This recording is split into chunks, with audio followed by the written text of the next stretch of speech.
हरे कृष्णा माताजी के प्रभु जी। हरे कृष्णा। हरे कृष्ण। जय राधा माधवा कुंजा विहारी। जय राधा माधवा कुंजा विहारी। जय गोपी जन वल्लभा। जय गोपी जन वल्लभा गिरिवरधारी। गिरिवरधारी यशोदनंदन व्रज जनरंजन। यशोदनंदन व्रज जनरंजन। यमुनतीरा वनचारी। यमुनतीरा वनचारी। जय राधा माधवा कुंज विहारी। जय राधा माधवा कुंज विहारी। जय गोपी जन वल्लभा। जय गोपी जन वल्लभा गिरिवरधारी। गिरिवरधारी यशोदनंदन व्रज जनरंजन। यशोदनंदन व्रज जनरंजन। यमुनतीरा वनचारी। यमुनतीरा वनचारी। हरे कृष्ण कृष्ण कृष्ण हरे हरे। हरे राम राम राम हरे हरे। हरे कृष्ण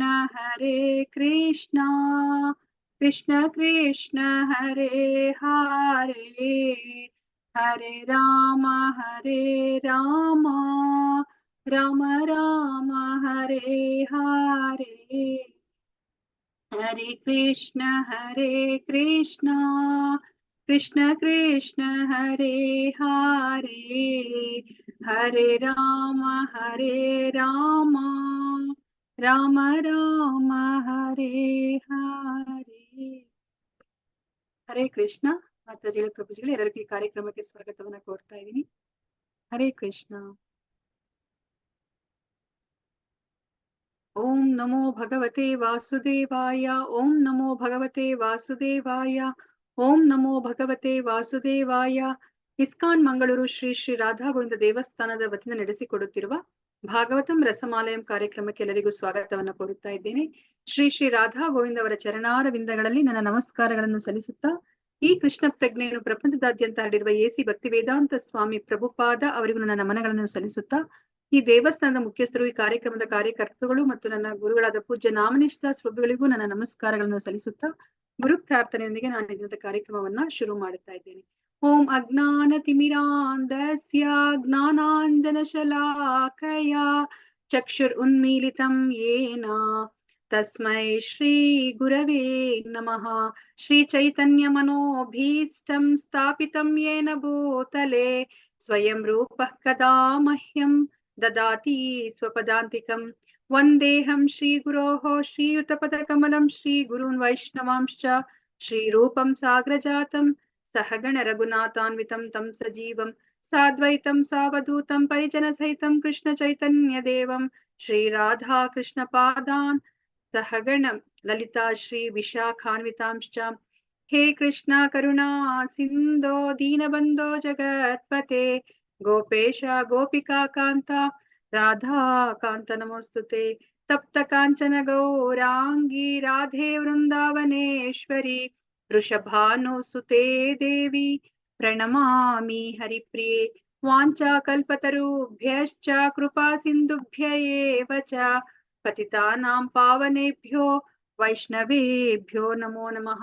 ನಮೋ ಓಂ ವಿಷ್ಣುಪದಾಯ ಕೃಷ್ಣ ಪ್ರೇಷ್ಠಾಯ ಭೂತಲೆ ಶ್ರೀಮತೆ ಭಕ್ತಿ ವೇದಾಂತ ಸ್ವಾಮಿನ್ ಇತಿ ನಾಮಿನೆ. नामस्ते सरस्वते देवे गौरवाणी प्रचारिणे निर्विशेषा शून्यवादी पाश्चात्य देशतारिणे जय श्री कृष्णा चैतन्य प्रभु नित्यानंदा श्री अद्वैता गदाधर श्रीवासादि गौर भक्त वृंदा हरे कृष्णा कृष्ण कृष्णा हरे हरे हरे रामा राम राम हरे हरे हरे कृष्णा कृष्ण कृष्णा हरे हरे हरे रामा राम राम हरे हरे हरे कृष्णा कृष्ण कृष्णा हरे हरे हरे रामा राम राम हरे हरे नारायणं नमस्कृत्य नरं चैव नरोत्तमं देवीं सरस्वतीं व्यासं ततो जयम् उदीरयेत् नष्टप्रायेषु अभद्रेषु नित्यं भागवत सेवया भगवती उत्तमश्लोके भक्तिर्भवति नैष्टिकी कृष्णाय वासुदेवाय देवकी नन्दनाय च नन्दगोपकुमाराय गोविन्दाय नमो नमः नमः पंकजनाभाय नमः पंकजमालिने नमः पंकजनेत्राय नमस्ते पंकजांग्रये हरे कृष्ण माताजिगळे प्रभुजिगळे ನಾವು ಶ್ರೀಮದ್ ಭಾಗವತದ ಯಾವ ಸ್ಕಂದವನ್ನ ನಾವು ತಿಳ್ಕೊತಾ ಇದೀವಿ? ಮೊದಲನೇ ಸ್ಕಂದ ಸೃಷ್ಟಿ ಋಷಿಗಳ ಸ್ಕಂದದ ಹೆಸರು ಸೃಷ್ಟಿ ಋಷಿಗಳ ಪ್ರಶ್ನೆ. ನಾವು ಎಷ್ಟು ಅಧ್ಯಾಯಗಳನ್ನ ಇಲ್ಲಿ ತನಕ ನಾವು ತಿಳ್ಕೊಂಡಿದೀವಿ? 6 ಅಧ್ಯಾಯ ತಿಳ್ಕೊಂಡು 7ನೇ ಅಧ್ಯಾಯ ಬಂದಿದೀವಿ. 7ನೇ ಅಧ್ಯಾಯದ ಹೆಸರು ದ್ರೋಣಪುತ್ರನಿಗೆ ದಂಡನೆ. ಓಕೆ, ಸೊ ನಾವು ಈ ದ್ರೋಣಪುತ್ರನಿಗೆ ದಂಡನೆ ಆ ಅಧ್ಯಾಯದಲ್ಲಿ ನಾವೇನೆಲ್ಲ ತಿಳ್ಕೊಂಡ್ವಿ ಮಾತಾಜಿ? ಸಂಕ್ಷಿಪ್ತವಾಗಿ ತಿಳಿಸಿ. ನೆನ್ನೆ ಬಂದಿರಲಿಲ್ಲ ಮಾತಾಜಿ. ಹರೇ ಕೃಷ್ಣ. ಮತ್ತೆ ಯಾರಾದ್ರೂ ಹೇಳ್ತೀರಾ? ಹರೇ ಕೃಷ್ಣ. ಸೊ ನಮ್ಗೆ ಇಲ್ಲಿ ದ್ರೋಣಪುತ್ರನಿಗೆ ದಂಡನೆಯಲ್ಲಿ ಶೌನಕಾದಿ ಮುನಿಗಳು ಈಗ ಸೂತ ಮುನಿಗಳಿಗೆ ಮತ್ತೆ ತುಂಬಾ ಮುಖ್ಯವಾದ ಪ್ರಶ್ನೆಯನ್ನ ಕೇಳ್ತಾ ಇದ್ದಾರೆ. ಯಾಕಂದ್ರೆ ನಾರದ ಮುನಿಗಳು ವೇದವ್ಯಾಸರಿಗೆ ಹತ್ತತ್ರ ಇವಾಗ 3 ಅಧ್ಯಾಯಗಳಲ್ಲಿ ಎಷ್ಟೆಲ್ಲ ಉಪದೇಶ ಮಾಡಿದ್ರಲ್ವಾ, ಅದೆಲ್ಲ ಅವರು ಕೇಳಿದ್ಮೇಲೆ ಏನ್ ಮಾಡಿದ್ರು, ನಾರದ್ರು ನಿರ್ಗಮನ ಆದ್ಮೇಲೆ ವೇದವ್ಯಾಸರು ಏನ್ ಮಾಡಿದ್ರು ಅಂತ ಹೇಳ್ಬಿಟ್ಟು ಇಲ್ಲಿ ಶೌನಕ ಮುನಿಗಳು ಕೇಳ್ತಾ ಇದ್ದಾರೆ. ಇದೇ ತರದ ಪ್ರಶ್ನೆಯನ್ನ ನಾವು ಇನ್ನೊಮ್ಮೆ ಇದಕ್ಕಿಂತ ಮುಂಚೆ ನಾವು ತಿಳ್ಕೊಂಡಿದ್ವಿ ಅಲ್ವಾ. ಸೊ ಇವಾಗ ನಾರದರು ವೇದಾಂತಿಗಳ ಹತ್ರ ಅವ್ರು ಎಷ್ಟೊಂದು ಉಪದೇಶವನ್ನ ಅವ್ರು ತಿಳ್ಕೊತಾರೆ 4 ತಿಂಗಳುಗಳ ಕಾಲ. ಸೊ ಅದಕ್ಕೆ ವೇದವ್ಯಾಸರು ಸಹ ನಾರದರಿಗೆ ಆ ಪ್ರಶ್ನೆನ ಕೇಳ್ತಾರಲ್ವಾ. ಸೊ ವೇದಾಂತಿಗಳೆಲ್ಲ ಹೊರಟು ಹೋದ್ಮೇಲೆ ನೀವು ದೀಕ್ಷೆಯನ್ನ ಪಡ್ಕೊಂಡ್ಮೇಲೆ ನೀವೇನ್ ಮಾಡಿದ್ರಿ ಅಂತ ಕೇಳ್ತಾ ಇದಾರೆ ಅಲ್ವಾ. ಅಂದ್ರೆ ನಾವು ಜ್ಞಾನವನ್ನ ಪಡ್ಕೊಂಡ್ಮೇಲೆ ನಾವ್ ಏನ್ ಮಾಡಿದ್ವಿ ಅನ್ನೋದು ತುಂಬಾ ಮುಖ್ಯ. ಈಗ ಪ್ರಭುಪಾದ್ರು ಅಷ್ಟೇನೆ ಅಲ್ವಾ, ಅವ್ರು ಎಷ್ಟೆಲ್ಲ ಅವರು ಕಷ್ಟಪಟ್ಟು ಅವರು ಪಾಶ್ಚಿಮಾತ್ಯ ದೇಶದಲ್ಲಿ ಈ ಕೃಷ್ಣ ಪ್ರಜ್ಞೆ ಅದರ ಮೂಲಕ ಈ ಪ್ರಪಂಚದಾದ್ಯಂತ ಈ ಕೃಷ್ಣ ಪ್ರಜ್ಞೆನ ಹರಡ್ತಾರೆ ಅಲ್ವಾ. ಈಗ ನೋಡಿ ಯಾರು ಶೀಲ ಪ್ರಭುಪಾದ್ರೂ ಸಹ ಈಗ ನಿರ್ಗಮನ ಆಗಿದೆ ಅಲ್ವಾ. ಈ ಭೌತಿಕ ಪ್ರಪಂಚದಲ್ಲಿ ಅವ್ರ ನಿರ್ಗಮನ ಆಗಿದೆ. ಆದ್ರೆ ಈಗ ಏನಾಗಿದೆ ಅವ್ರು ಮಾಡಿರೋದು, ಅವ್ರ ನಿರ್ಗಮನದ ನಂತರ ಏನಾಯ್ತು ಕೃಷ್ಣ ಪ್ರಜ್ಞೆಗೆ ಅಂತ ಹೇಳಿದ್ರೆ ಅಲ್ವಾ, ನೋಡಿ ಎಷ್ಟು ಅದನ್ನ ಪರಿಪಾಲನೆ ಮಾಡ್ಕೊಂಡು ಬಂದಿದ್ದಾರೆ ಅವರ ಶಿಷ್ಯರೆಲ್ಲರೂ ಸಹ ಅಲ್ವಾ. ಅದರಿಂದ ನಮ್ಗೆ ಗೊತ್ತಾಗುತ್ತೆ ಎಷ್ಟು ಅವರು ಶರಣಾಗತರಾಗಿದ್ರು ಪ್ರಭುಪಾದ್ರಿಗೆ. ಮತ್ತೆ ಆ ಕೃಷ್ಣ ಪ್ರಜ್ಞೆನದು ಎಷ್ಟು ಪ್ರಸ್ತುತ ಅಂತ ನಮ್ಗೆ ಅರ್ಥ ಆಗುತ್ತೆ ಅಲ್ವಾ. ಈಗ್ಲೂ ಸಹ ಅದು ಕೆಲಸ ಮಾಡುತ್ತಾ ಇದೆ. ಅದಕ್ಕೋಸ್ಕರನೇ ಕೃಷ್ಣ ಪ್ರಜ್ಞೆ ಅಂದ್ರೆ ಅದು ಇಟ್ ವರ್ಕ್ಸ್. ಬರೇ ಅದು ನಾವು ಏನೋ ಒಂದು ಕೇಳಿಸ್ಕೊಳೋದು, ಬರೀ ಶ್ರವಣವೊಂದು ಮಾಡೋದು ಮತ್ತೆ ಜ್ಞಾನವನ್ನ ಪಡ್ಕೊಳೋದಲ್ಲ, ಅದು ವಿಜ್ಞಾನ, ಅದು ಕೆಲಸ ಮಾಡುತ್ತೆ ಅದು ಅಲ್ವಾ. ಪಾರಮಾರ್ಥಿಕ ವಿಜ್ಞಾನ, ಅದನ್ನ ನಾವಿಲ್ಲಿ ತಿಳ್ಕೊಂಡ್ವಿ. ಸೊ ಅದಾದ್ಮೇಲೆ 2ನೇ ಶ್ಲೋಕದಲ್ಲಿ ಈಗ ಸೂತ ಮುನಿಗಳು ಹೇಳ್ತಾರೆ, ಈಗ ನಾರದರು ಅವರು ನಿರ್ಗಮನ ಆದ್ಮೇಲೆ ವೇದವ್ಯಾಸರು ಏನ್ ಮಾಡ್ತಾರೆ ಅಂತಂದ್ರೆ, ನಾರದರು ಏನು ಅವ್ರಿಗೆ ಆದೇಶಗಳನ್ನ ಕೊಟ್ಟಿದ್ರು ಅದನ್ನ ಇವಾಗ ಪಾಲಿಸ್ತಾ ಇದಾರೆ. ನೋಡಿ, ಅವರು ಧ್ಯಾನವನ್ನ ಅವರು ಮಾಡ್ತಾ ಇದಾರೆ. ಎಲ್ಲಿ ಅಂತ ನಾವು ತಿಳ್ಕೊಂಡ್ವಿ, ಆ ಶಮ್ಯಪ್ರಾಸ ಅನ್ನೋ ಒಂದು ಧ್ಯಾನ ಮಂದಿರದಲ್ಲಿ ಸರಸ್ವತಿ ನದಿಯ ಪಶ್ಚಿಮ ದಂಡೆಯಲ್ಲಿ ಇರುವಂತಹ ಜಾಗದಲ್ಲಿ ಈಗ ವೇದವ್ಯಾಸರು ಅವರು ಶುದ್ಧಿಗಾಗಿ ಜಲಸ್ಪರ್ಶ ಮಾಡಿ ಧ್ಯಾನಕ್ಕೆ ಕುಳಿತುಕೊತಾರೆ. ಸೊ ಆ ಧ್ಯಾನದಲ್ಲಿ ಅವ್ರು ಏನೆಲ್ಲ ಕಾಣ್ತಾನೆ ಅಂತ ನಾವು ನೋಡಿದ್ವಿ. ಸೊ ಆ ಧ್ಯಾನದಲ್ಲಿ ಅವರು ದೇವೋತ್ತಮ ಪರಮ ಪುರುಷನನ್ನ ನೋಡ್ತಾರೆ ಅಲ್ವಾ, ಸಂಪೂರ್ಣವಾದ ಪರಿಪೂರ್ಣವಾದ ದೇವೋತ್ತಮ ಪರಮ ಪುರುಷನನ್ನ ನೋಡ್ತಾರೆ. ಅದ್ರ ಜೊತೆಯಲ್ಲಿ ಆ ಪರಮ ಪುರುಷನ ಹತೋಟಿಯಲ್ಲಿರುವ ಅವರ ಬಹಿರಂಗ ಶಕ್ತಿಯನ್ನು ಸಹ ಅವರು ನೋಡ್ತಾರೆ. ಅದಾದ್ಮೇಲೆ ಅವ್ರಿಗೆ ಏನ್ ಕಾಣಿಸುತ್ತೆ ಅವ್ರಿಗೆ ಧ್ಯಾನದಲ್ಲಿ, ಈ ಜೀವರಾಶಿಗಳೆಲ್ಲೂ ಸಹ ಭಗವಂತನ ವಿಭಿನ್ನ ಅಂಶ ಅಲ್ವಾ. ಅವರು ಏನೆಲ್ಲ ಕಷ್ಟ ಪಡ್ತಿದ್ದಾರೆ ಅದನ್ನ ಕಷ್ಟ ಪಡೋ ಒಂದು ಅಗತ್ಯನೇ ಇರ್ಲಿಲ್ಲ, ಅದು ಅನಾವಶ್ಯಕ ಅಂತ ಅವ್ರಿಗೆ ಗೊತ್ತಾಗ್ತಾ ಇದೆ ಅಲ್ವಾ. ಅದಕ್ಕೆ ಅವರು ಅವ್ರಿಗೆಲ್ಲ ವ್ಯಾಧಿ ಇದೆ ಈಗ, ಆ ವ್ಯಾಧಿಗೆ ಏನ್ ಕಾರಣ ಅಂತ ಹೇಳ್ಬಿಟ್ಟು ಅವ್ರು ಕಂಡ್ಕೋತಾರೆ.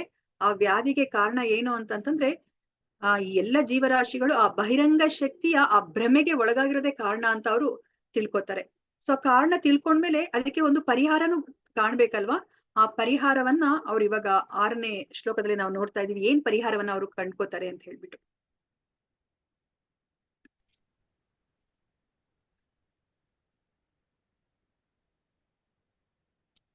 ಅನರ್ಥೋ ಉಪಶಮಂ ಸಾಕ್ಷಾತ್ ಭಕ್ತಿ ಯೋಗ ಮದೋಕ್ಷಜೆ ಲೋಕಸ್ಯ ಜಾನತೋ ವಿದ್ವಾಂ ಚಕ್ರೆ ಸಾತ್ವತ ಸಂಹಿತಾಂ. ಜೀವಿಯು ತನಗೆ ಬೇಕಿಲ್ಲದ ಐಹಿಕ ಕಷ್ಟ ಕ್ಲೇಶಗಳನ್ನ ಭಕ್ತಿ ಯೋಗದ ಸಂಪರ್ಕ ಹೊಂದುವ ಪ್ರಕ್ರಿಯೆಯಿಂದ ನೇರವಾಗಿ ಶಮನಗೊಳಿಸಿಕೊಳ್ಳಬಹುದು. ಆದರೆ ಜನಸಾಮಾನ್ಯರಿಗೆ ಇದು ತಿಳಿಯದು. ಆದ್ದರಿಂದಲೇ ಪಂಡಿತರಾದ ವೇದವ್ಯಾಸರು ಪರಮ ಸತ್ಯಕ್ಕೆ ಸಂಬಂಧಿಸಿದ ಈ ವೇದ ಸಾಹಿತ್ಯವನ್ನ ಸಂಕಲಿಸಿದರು. ಸೊ ಈಗ ಅವ್ರಿಗೆ ಏನ್ ಗೊತ್ತಾಯ್ತು, ಈ ಭೌತಿಕ ಪ್ರಪಂಚದ ಎಲ್ಲ ಜೀವರಾಶಿಗಳು ಯಾಕೆ ಅವರು ಕಷ್ಟವನ್ನ ಪಡ್ತಾ ಇದ್ದಾರೆ ಅನಾವಶ್ಯಕವಾಗಿ ಅಂತ ಹೇಳ್ಬಿಟ್ಟು ಅದು ಅವ್ರಿಗೆ ಕಾಣಿಸ್ತು. ಮತ್ತೆ ಅದಕ್ಕೆ ಪರಿಹಾರೋಪ ಮಾರ್ಗವನ್ನು ಸಹ ಅವ್ರು ಕಂಡ್ಕೋತಾರೆ. ಅದೇನು ಅಂತಂತಂದ್ರೆ ಭಕ್ತಿ ಯೋಗದ ಸಂಪರ್ಕ. ಈ ಎಲ್ಲ ಜೀವರಾಶಿಗಳು ಈ ಭಕ್ತಿ ಯೋಗದ ಸಂಪರ್ಕವನ್ನ ಪಡ್ಕೊಂಡ್ರೆ ಈ ಎಲ್ಲ ಐಹಿಕ ಕಷ್ಟಗಳಿಂದ ಅವರು ಅದರಿಂದ ಉಪಶಮನವನ್ನ ಅವ್ರು ಪಡ್ಕೋಬಹುದು ಅನ್ನೋದನ್ನ ಅವ್ರು ಕಾಣ್ತಾರೆ ಅವರು ಆ ಧ್ಯಾನದಲ್ಲಿ. ಆದ್ರೆ ಇದು ನೋಡಿ ತುಂಬಾ ಸುಲಭವಾದ ಮಾರ್ಗ, ಆದ್ರೆ ಜನಸಾಮಾನ್ಯರಿಗೆ ಇದು ಗೊತ್ತಿಲ್ಲ. ಅದಕ್ಕೋಸ್ಕರನೇ ವೇದವ್ಯಾಸರು ಇವಾಗ ಏನ್ ಮಾಡ್ತಾ ಇದ್ದಾರೆ, ಈ ಪರಮ ಸತ್ಯಕ್ಕೆ ಸಂಬಂಧಿಸಿದ ಈ ವೇದ ಸಾಹಿತ್ಯವನ್ನ ಅವ್ರು ಇವಾಗ ಸಂಕಲಿಸ್ತಾ ಇದ್ದಾರೆ.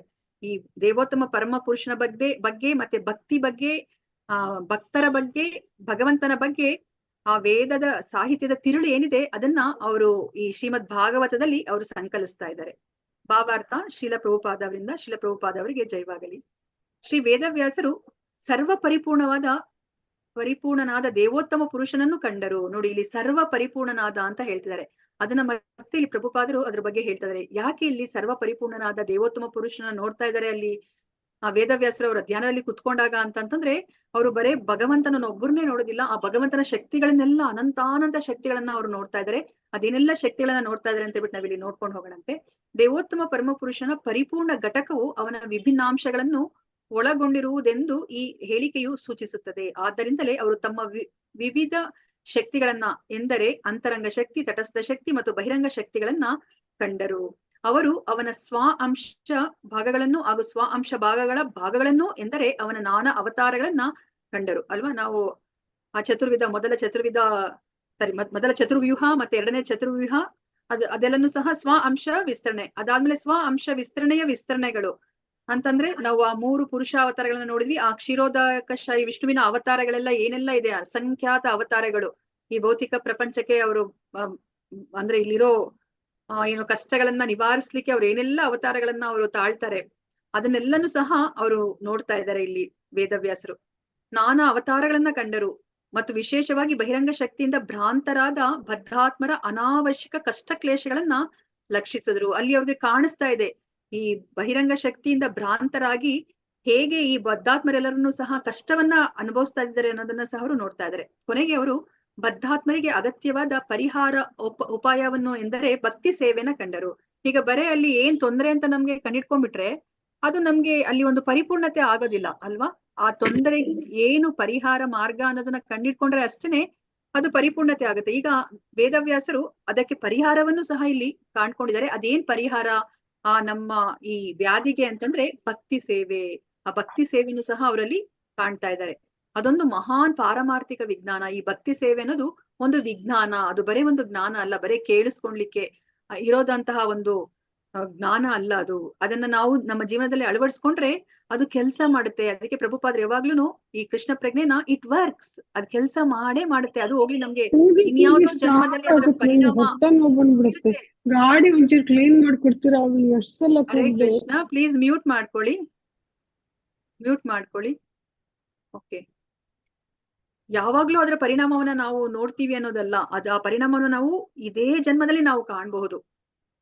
ಅದಕ್ಕೆ ಇದನ್ನ ಪಾರಮಾರ್ಥಿಕ ವಿಜ್ಞಾನ, ಇದು ಭಗವಂತನ ಕುರಿತಾಗಿರುವಂತಹ ವಿಜ್ಞಾನ. ಅದು ದೇವೋತ್ತಮ ಪರಮ ಪುರುಷನ ಹೆಸರು, ಖ್ಯಾತಿ ಮತ್ತು ಮಹಿಮೆಗಳ ಶ್ರವಣ ಮತ್ತು ಸಂಕೀರ್ತನೆಗಳ ಪ್ರಕ್ರಿಯೆಯಿಂದ ಪ್ರಾರಂಭವಾಗುತ್ತದೆ.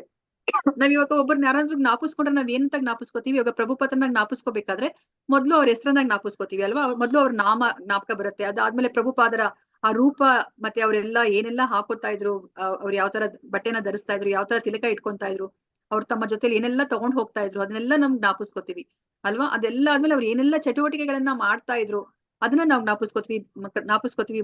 ಪ್ರಭುಪಾದ್ರು ಹೇಗೆ ಅವರ ಶಿಷ್ಯರ ಜೊತೆ ಅವರ ನಡೆ ನುಡಿ ಇತ್ತು, ಆಚಾರ ವಿಚಾರ ಇತ್ತು, ಅದನ್ನೆಲ್ಲ ನಾವು ಜ್ಞಾಪಿಸ್ಕೋತೀವಿ ಅಲ್ವಾ? ಅದೇ ತರ ಇವಾಗ ಭಗವಂತನನ್ನ ನಾವು ಶ್ರವಣ ಹೇಗೆ ನಾವು ಮಾಡೋದು ಅಂತಂದ್ರೆ, ಆ ಭಗವಂತನ ಹೆಸರು, ಖ್ಯಾತಿ ಮತ್ತು ಮಹಿಮೆಗಳ ಶ್ರವಣ ಮತ್ತು ಸಂಕೀರ್ತನೆಗಳ ಪ್ರಕ್ರಿಯೆಯಿಂದ ಈ ಭಕ್ತಿ ಯೋಗ ಪ್ರಾರಂಭ ಆಗುತ್ತೆ ಅಂತ ಹೇಳ್ತಾ ಇದ್ದಾರೆ. ಪ್ರೇಮ ಪುನರುಜ್ಜೀವನವು ಯಾಂತ್ರಿಕವಾದ ಶ್ರವಣ ಮತ್ತು ಸಂಕೀರ್ತನವನ್ನ ಅವಲಂಬಿಸಿರುವುದಿಲ್ಲ. ನಾವು ಯಾಂತ್ರಿಕವಾಗಿ ನಾವು ಈ ಶ್ರವಣ ಸಂಕೀರ್ತನೆ ಮಾಡ್ತಾ ಇದ್ರೆ ನಮ್ಗಲ್ಲಿ ಪ್ರೇಮ ಅನ್ನೋದು ನಮ್ಮೆಲ್ಲರಲ್ಲೂ ಇದೆ ಅಲ್ವಾ?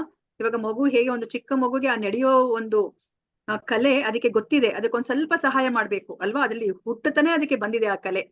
ಅದೇ ತರನೇ ನಮ್ಮೆಲ್ಲರಿಗೂ ಸಹ ಭಗವಂತನ ಪ್ರೇಮ ಅನ್ನೋದು ಎಲ್ಲರಲ್ಲೂ ಇದೆ. ಅದು ಪುನರುಜ್ಜೀವನ ಆಗ್ಬೇಕು ಅಷ್ಟೇನೆ. ಆದ್ರೆ ನಾವ್ ಇದನ್ನ ಯಾಂತ್ರಿಕವಾಗಿ ಮಾಡಿದ್ರೆ ಅದು ಬರೋದಿಲ್ಲ ಅಂತ ಹೇಳ್ತಾ ಇದ್ರೆ. ಅದು ಸಂಪೂರ್ಣವಾಗಿ ಭಗವಂತನ ನಿರ್ವಾಜ್ಯ ಅನುಗ್ರಹವನ್ನ ಅವಲಂಬಿಸಿರುತ್ತದೆ. ನಾವು ಈ ಶ್ರವಣ ಮತ್ತೆ ಕೀರ್ತನೆ ನಾವು ಮಾಡ್ಬೇಕು ಅಷ್ಟೇನೆ, ಶ್ರದ್ಧೆಯಿಂದ ನಾವು ಮಾಡ್ಬೇಕಾಗತ್ತೆ. ಆದ್ರೆ ಅದರ ಪರಿಣಾಮ ಅದು ಭಗವಂತನ ನಿರ್ವಾಜ್ಯ ಕರುಣೆಯನ್ನ ಅದು ಅವಲಂಬಿಸಿರುತ್ತೆ. ಅದು ಭಗವಂತನ ಇಚ್ಛೆ. ನಮ್ಗೆ ಅದನ್ನ ನಾವು ಮಾಡ್ತಾ ಇರೋ ಒಂದು ಭಕ್ತಿ ಸೇವೆನ ಸ್ವೀಕರಿಸಿ ನಮ್ಮನ್ನ ಈ ಭಕ್ತಿ ಮಾರ್ಗದಲ್ಲಿ ಮುನ್ನಡೆಸ್ತಾರ ಅಥವಾ ಏನ್ ಮಾಡ್ತಾರೆ ಅನ್ನೋದು ಅದು ಭಗವಂತನಿಗೆ ಬಿಟ್ಟಿರೋದು. ಅದನ್ನ ಇಲ್ಲಿ ಹೇಳ್ತಾ ಇದ್ದಾರೆ. ಭಕ್ತನ ಪ್ರಾಮಾಣಿಕ ಪ್ರಯತ್ನಗಳಿಂದ ಸಂಪೂರ್ಣ ತೃಪ್ತನಾದಾಗ ಭಗವಂತನು ಅವನಿಗೆ ತನ್ನ ದಿವ್ಯ ಪ್ರೇಮ ಸೇವೆಯನ್ನ ಅನುಗ್ರಹಿಸಬಹುದು. ಅಲ್ಲಿ ಭಗವಂತ ನೋಡೋದು ನಮ್ಮ ಪ್ರಯತ್ನವನ್ನೇ ನೋಡೋದು ಅಲ್ವಾ? ನಾವು ಆ ಗುಬ್ಬಚ್ಚಿ ಕಥೆನ ನಾವು ನೋಡಿದ್ವಿ ಅಲ್ವಾ? ಆ ಗುಬ್ಬಚ್ಚಿಗೆ ಆ ಸಮುದ್ರದ ನೀರೆಲ್ಲ ಖಾಲಿ ಮಾಡ್ಲಿಕ್ಕೆ ಅದಕ್ಕೆ ಖಂಡಿತ ಸಾಧ್ಯ ಇಲ್ಲ, ಅದೆಷ್ಟೇ ಪರಿಶ್ರಮ ಪಟ್ರುನು. ಆದ್ರೆ ಅಲ್ಲಿ ಆ ಗರುಡ ಬಂದು ಸಹಾಯ ಮಾಡೋದು ಏನಕ್ಕೆ? ಆ ಗುಬ್ಬಚ್ಚಿಯ ಪುಟ್ಟ ಪ್ರಯತ್ನವನ್ನ, ಪ್ರಾಮಾಣಿಕ ಪ್ರಯತ್ನವನ್ನ ನೋಡಿರೋದ್ರಿಂದನೇ ಅಲ್ಲಿ ಗರುಡ ಬಂದು ಸಹಾಯ ಮಾಡ್ತಾರೆ. ಅದೇ ತರನೇ ಭಗವಂತನು ಸಹ ನಾವಿವಾಗ ಭಕ್ತಿ ಸೇವೆ ಮಾಡ್ಲಿಕ್ಕೆ ನಾವು ಪ್ರಯತ್ನವನ್ನ ಪಡ್ತಿರೋದನ್ನ ನೋಡಿ ನಮ್ಮ ಮೇಲೆ ಕರುಣೆಯನ್ನ ಅನುಗ್ರಹಿಸ್ತಾರೆ. ಅವಾಗ ನಮ್ಗೆ ಭಗವಂತನ ಆ ಪ್ರೇಮ ಸೇವೆ ಅವಾಗ ಪರಿಪೂರ್ಣ ಆಗತ್ತೆ. ನಿಯಮಿತವಾದ ಶ್ರವಣ ಸಂಕೀರ್ತನ ರೀತಿಗಳಿಂದಲೂ ಲೋಕ ಜೀವನದ ಅನಪೇಕ್ಷಿತ ಕಷ್ಟ ಕ್ಲೇಶಗಳು ಒಮ್ಮೆಲೆ ಶಮನಗೊಳ್ಳುತ್ತದೆ. ನಾವು ನಿಯಮಿತವಾಗಿ ಈ ಶ್ರವಣ ಮತ್ತೆ ಸಂಕೀರ್ತನೆಯನ್ನ ಮಾಡ್ತಾ ಇದ್ರೆ ಏನಾಗತ್ತೆ, ನಮ್ಮ ಈ ಈ ಭೌತಿಕ ಪ್ರಪಂಚದಲ್ಲಿ ನಾವೇನೆಲ್ಲ ಕಷ್ಟಗಳನ್ನ ಪಡ್ತಾ ಇದೀವೋ ಅದೆಲ್ಲನೂ ಸಹ ಒಮ್ಮೆಲೆ ಶಮನಗೊಳ್ಳುತ್ತೆ ಅಂತ ಹೇಳ್ತಾರೆ ಅಲ್ವಾ? ನಮ್ಗೆ ಆ ಮೊದಲನೇ ಸ್ಕಂದದ ಮೊದಲನೇ ಸ್ಕಂದದ ಮೊದಲನೇ ಅಧ್ಯಾಯದ 2ನೇ ಶ್ಲೋಕದಲ್ಲೂ ಸಹ ಅದನ್ನೇ ಅಲ್ವಾ ಹೇಳಿದ್ದು? ಆ ಧರ್ಮ ಪ್ರೋಚಿತ ಕೈಟೋತ್ರ ಅಂತ ಹೇಳ್ಬೇಕಾದ್ರೂ ಸಹ ನಮ್ಗೆ ಆ ಭಗವಂತ ನಮ್ಮ ಹೃದಯದಲ್ಲಿ ಇಟ್ಕೊಂಡು ಏನ್ ಮಾಡ್ತಾರೆ, ನಮ್ಮ ಕಷ್ಟಗಳನ್ನೆಲ್ಲ ಒಮ್ಮೆಲೇನೆ ತತ್ಕ್ಷಣವೇ ಅದನ್ನೆಲ್ಲ ನಿರ್ಮೂಲನ ಮಾಡ್ತಾರೆ ಅಂತ ನಾವು ತಿಳ್ಕೊಂಡ್ವಿ ಅಲ್ವಾ? ಅದನ್ನೇ ಇಲ್ಲಿ ಹೇಳ್ತಾರೆ, ಒಮ್ಮೆಲೇನೆ ಎಲ್ಲ ಕಷ್ಟ ಕ್ಲೇಶಗಳು ಶಮನಗೊಳ್ಳುತ್ತೆ. ಅಂತಹ ಐಹಿಕ ಬಾಧೆಗಳ ಶಮನವು ಪಾರಮಾರ್ಥಿಕ ಜ್ಞಾನದ ಬೆಳವಣಿಗಾಗಿ ಕಾಯುವುದಿಲ್ಲ.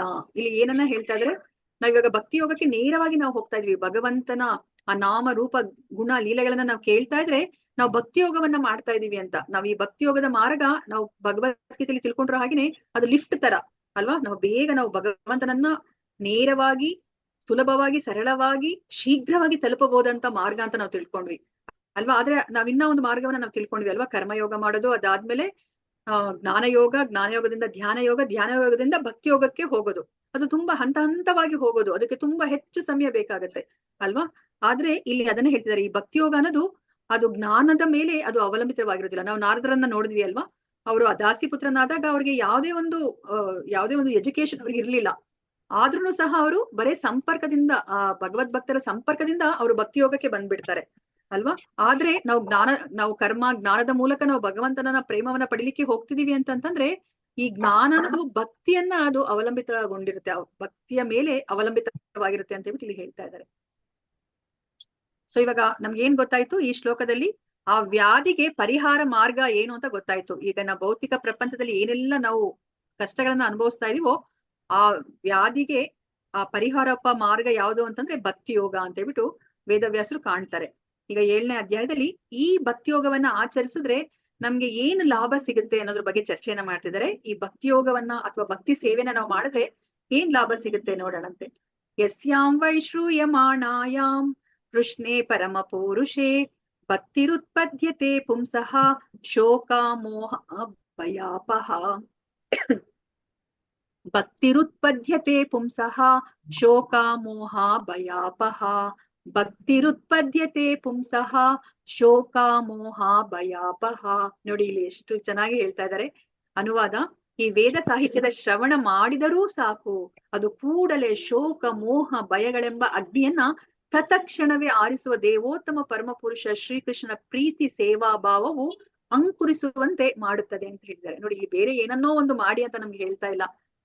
ಏನು ಭೂರಿ ಭೋಜನ ಭಕ್ಷ್ಯಗಳನ್ನೆಲ್ಲ ನೀವು ಭಗವಂತನಿಗೆ ಸಮರ್ಪಿಸಿ, ನಿಮ್ಮಲ್ಲಿರೋ ಹಣವನ್ನೆಲ್ಲ ಸಮರ್ಪಿಸಿ ಅಥವಾ ನೀವೆಲ್ಲವನ್ನ ತ್ಯಾಗ ಮಾಡಿ ಕಾಡಿಗೆ ಹೋಗಿ ಅಂತ ಹೇಳ್ತಾ ಇಲ್ಲ.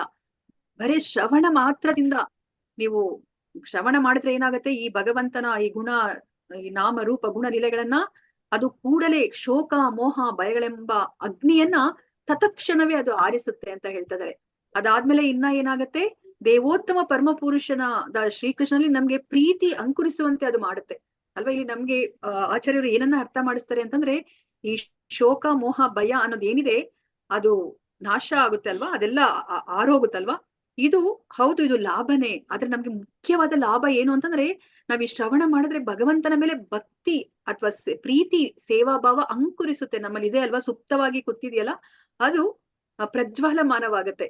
ಅದನ್ನ ಇಲ್ಲಿ ಹೇಳ್ತಿದ್ದಾರೆ. ಅದ್ರ ಜೊತೆ ನಮ್ಗೆ ಯಾವ ಲಾಭ ಸಿಗತ್ತೆ, ಇದು ಸೈಡ್ ಎಫೆಕ್ಟ್ ಅಂತ ನಾವೇನ್ ಹೇಳ್ತೀವಿ, ಅದು ಶೋಕ ಮೋಹ ಭಯ ಈ ಮೂರನ್ನು ಸಹ ಅದು ನಿವಾರಿಸುತ್ತೆ ಅಂತ ಹೇಳ್ತಿದ್ದಾರೆ. ನಮ್ಗೆ ಶೋಕ ಮೋಹ ಭಯ ಯಾವಾಗಿರುತ್ತೆ, ಸೊ ಶೋಕ ಯಾವಾಗಿರುತ್ತೆ, ನಾವು ಹಿಂದಿನದ ಕುರಿತಾಗಿ ನಾವು ಯಾವಾಗ್ಲೂ ಯೋಚನೆ ಮಾಡ್ತಿರ್ತೀವಿ ಅಲ್ವಾ. ಅಯ್ಯೋ, ನಾನು ಆ ಸೈಟ್ ತಗೋಬೇಕಾಯ್ತು, ಅದು ಬರೀ 10,000ಕ್ಕೆ ಸಿಗ್ತಾ ಇತ್ತು, ಈಗ ಅದು 1 ಕೋಟಿಗೆ ಬೆಲೆ ಬಾಳೋ ತರ ಆಗೋಗ್ಬಿಟ್ಟಿದೆ ಅಂತ ನಾವ್ ಯಾವಾಗ್ಲೂ ಬೇಜಾರ್ ಮಾಡ್ಕೋತಿರ್ತೀವಿ. ಅಯ್ಯೋ, ನಾನು ಇದನ್ನ ಓದ್ಬೇಕಾಗಿತ್ತು, ಆದ್ರೆ ಅದನ್ನ ಓದ್ಲಿಕ್ಕೆ ಆಗ್ಲಿಲ್ಲ ಅಲ್ವಾ. ನಾವ್ ಪ್ರತಿಯೊಂದಕ್ಕೂ ಸಹ ನಾವು ಶೋಕವನ್ನ ಪಡ್ತಾ ಇದೀವಿ, ಹಿಂದಿಂದೆಲ್ಲ ನಾವ್ ಯೋಚನೆ ಮಾಡ್ಕೊಂಡು. ಆ ಶೋಕ ಅನ್ನೋದು ಹೊರಟೋಗುತ್ತೆ. ಮತ್ತೆ ಇಲ್ಲಿ ಮೋಹ ಅಲ್ವಾ, ನಮ್ಮ ಹತ್ರ ಇವಾಗ ಯಾವ್ದಾದ್ರು ನಾವು ಕಷ್ಟಾರ್ಜಿತವಾಗಿ ಯಾವ್ದನ್ನಾದ್ರೂ ನಾವು ಸಂಪಾದನೆ ಮಾಡ್ಕೊಂಡ್ರೆ ನಾವು ಅದ್ರ ಮೇಲೆ ತುಂಬಾ ಯಾವಾಗ್ಲೂ ಏನು ಅಟ್ಯಾಚ್ಮೆಂಟ್ ಅನ್ನ ಬೆಳೆಸ್ಕೊಂಡಿರ್ತೀವಿ. ಆ ಮೋಹ ಅನುರಾಗ ಅಂತ ಏನ್ ಹೇಳ್ತೀವೋ ಅದನ್ನ ನಾವು ಬೆಳೆಸ್ಕೊಂಡಿರ್ತೀವಿ. ಅದು ನಮ್ಗೆ ದುಃಖಕ್ಕೆ ಈಡ್ ಮಾಡುತ್ತೆ ಅಲ್ವಾ. ಯಾಕಂದ್ರೆ ಅದನ್ನೇನಾದ್ರೂ ನಾವು ಕಳ್ಕೊಂತೀವಿ ಅಂತ ಒಂದು ಭಯ ಇರುತ್ತೆ. ನಾವ್ ಅದನ್ನ ಪಡ್ಕೊಳಿಕ್ ಎಷ್ಟ್ ಕಷ್ಟ ಪಟ್ವಿ, ಅದಾದ್ಮೇಲೂ ಸಹ ಅದನ್ನ ಕಳ್ಕೊತೀವಿ ಅನ್ನೋ ಒಂದು ಭಯದಲ್ಲಿ ನಾವು ಇರ್ತೀವಿ.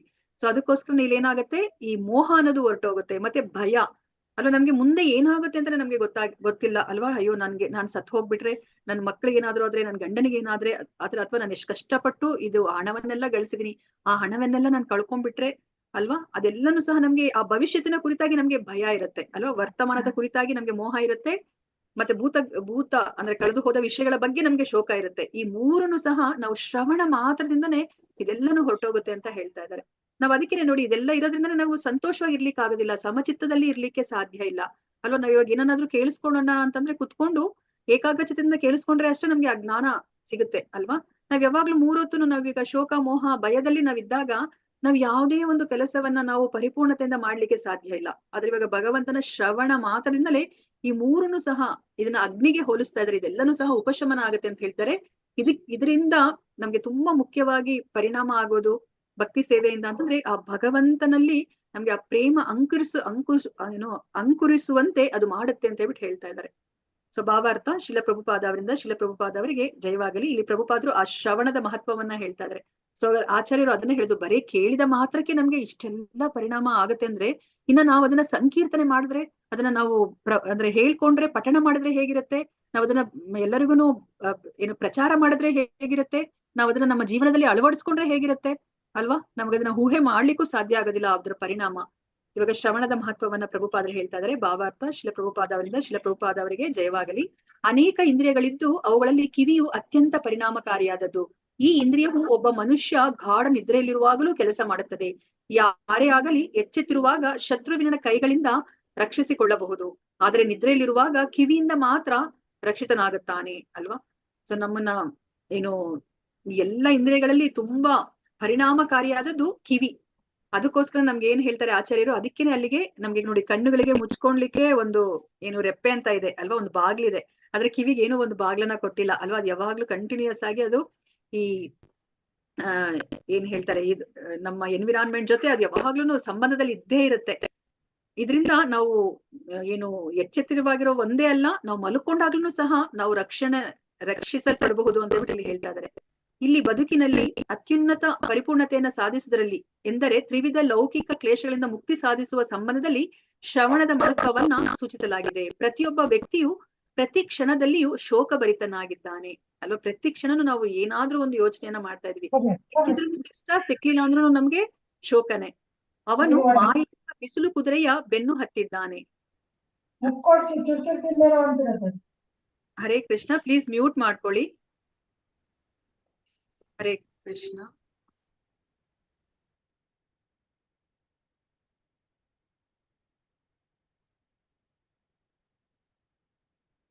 ಅನೇಕ ಇಂದ್ರಿಯಗಳಿದ್ದು ಪ್ರತಿಯೊಬ್ಬ ವ್ಯಕ್ತಿಯು ಪ್ರತಿ ಕ್ಷಣದಲ್ಲಿಯೂ ಶೋಕಭರಿತನಾಗಿದ್ದಾನೆ. ಅವನು ಮಾಯೆ ಎಂಬ ಬಿಸಿಲು ಕುದುರೆಯ ಬೆನ್ನು ಹತ್ತಿದ್ದಾನೆ ಹಾಗೂ ಸದಾ ತನ್ನ ಕಾಲ್ಪನಿಕ ಶತ್ರುವಿನಿಂದ ಭೀತನಾಗಿದ್ದಾನೆ ಅಲ್ವಾ. ಇವಾಗ ಅದನ್ನೇ ಇಲ್ಲಿ ಹೇಳ್ತಾ ಇದ್ರೆ, ಪ್ರತಿ ಕ್ಷಣನೂ ನಾವು ಶೋಕದಲ್ಲೇ ನಾವಿದೀವಿ, ನಾವು ಯಾವ ಮಾಯೆಗೆ ಒಳಗಾಗಿದ್ದೀವಿ, ನಾವ್ ಯಾವಾಗ್ಲೂ ಸಹ ಕಾಲ್ಪನಿಕ ಶತ್ರುವಿನಿಂದ ಭೀತರಾಗಿದ್ದೀವಿ ಅಲ್ವಾ. ನಮ್ಗೆ ಗೊತ್ತೇ ಇಲ್ಲ ಮುಂದೆ ನಮ್ದು ಏನಾಗುತ್ತೆ, ನಮ್ಮ ಭವಿಷ್ಯತ್ ಅಂತ. ಯಾವಾಗ್ಲೂ ಅದ್ರ ಕುರಿತಾಗಿ ನಮ್ಗೆ ಭಯ ಅಲ್ವಾ. ಅದೊಂದು ಕಾಲ್ಪನಿಕ, ನಾವೇ ಯೋಚನೆ ಮಾಡ್ತೀವಿ ಅಲ್ವಾ, ಹಿಂಗ ಆಗ್ಬಿಟ್ರೆ ಅಂತ ಹೇಳ್ಬಿಟ್ಟು. ಇದು ಲೌಕಿಕ ವ್ಯಾಧಿಯ ಪ್ರಾಥಮಿಕ ಲಕ್ಷಣಗಳು. ನಾವ್ ಯಾವಾಗ್ಲೂ ಸಹ ಈ ತರ ಶೋಕದಲ್ಲಿ ಇದ್ರೆ, ನಾವು ಭಯದಲ್ಲಿ ಇದ್ರೆ, ಇದು ಲೌಕಿಕ ವ್ಯಾಧಿಯ ಪ್ರಾಥಮಿಕ ಲಕ್ಷಣಗಳು ಅಂತ ಹೇಳ್ತಾ ಇದ್ದಾರೆ. ಇದು ಶ್ರೀಮದ್ ಭಾಗವತದ ಸಂದೇಶವನ್ನ ಶ್ರವಣ ಮಾಡುವುದರಿಂದಲೇ ಯಾರಿಗಾದರೂ ದೇವೋತ್ತಮ ಪರಮಪುರುಷ ಶ್ರೀಕೃಷ್ಣನಲ್ಲಿ ಅನುರಾಗ ಉಂಟಾಗುವುದು. ನಾವು ಬರೇ ಶ್ರವಣ ಮಾಡೋದ್ರಿಂದ ಮಾತ್ರಕ್ಕೇನೆ ನಮ್ಗೆ ಭಗವಂತನಲ್ಲಿ ಪ್ರೀತಿ ಬರುತ್ತೆ ಅಂತ ಹೇಳ್ತಾ ಇದ್ದಾರೆ.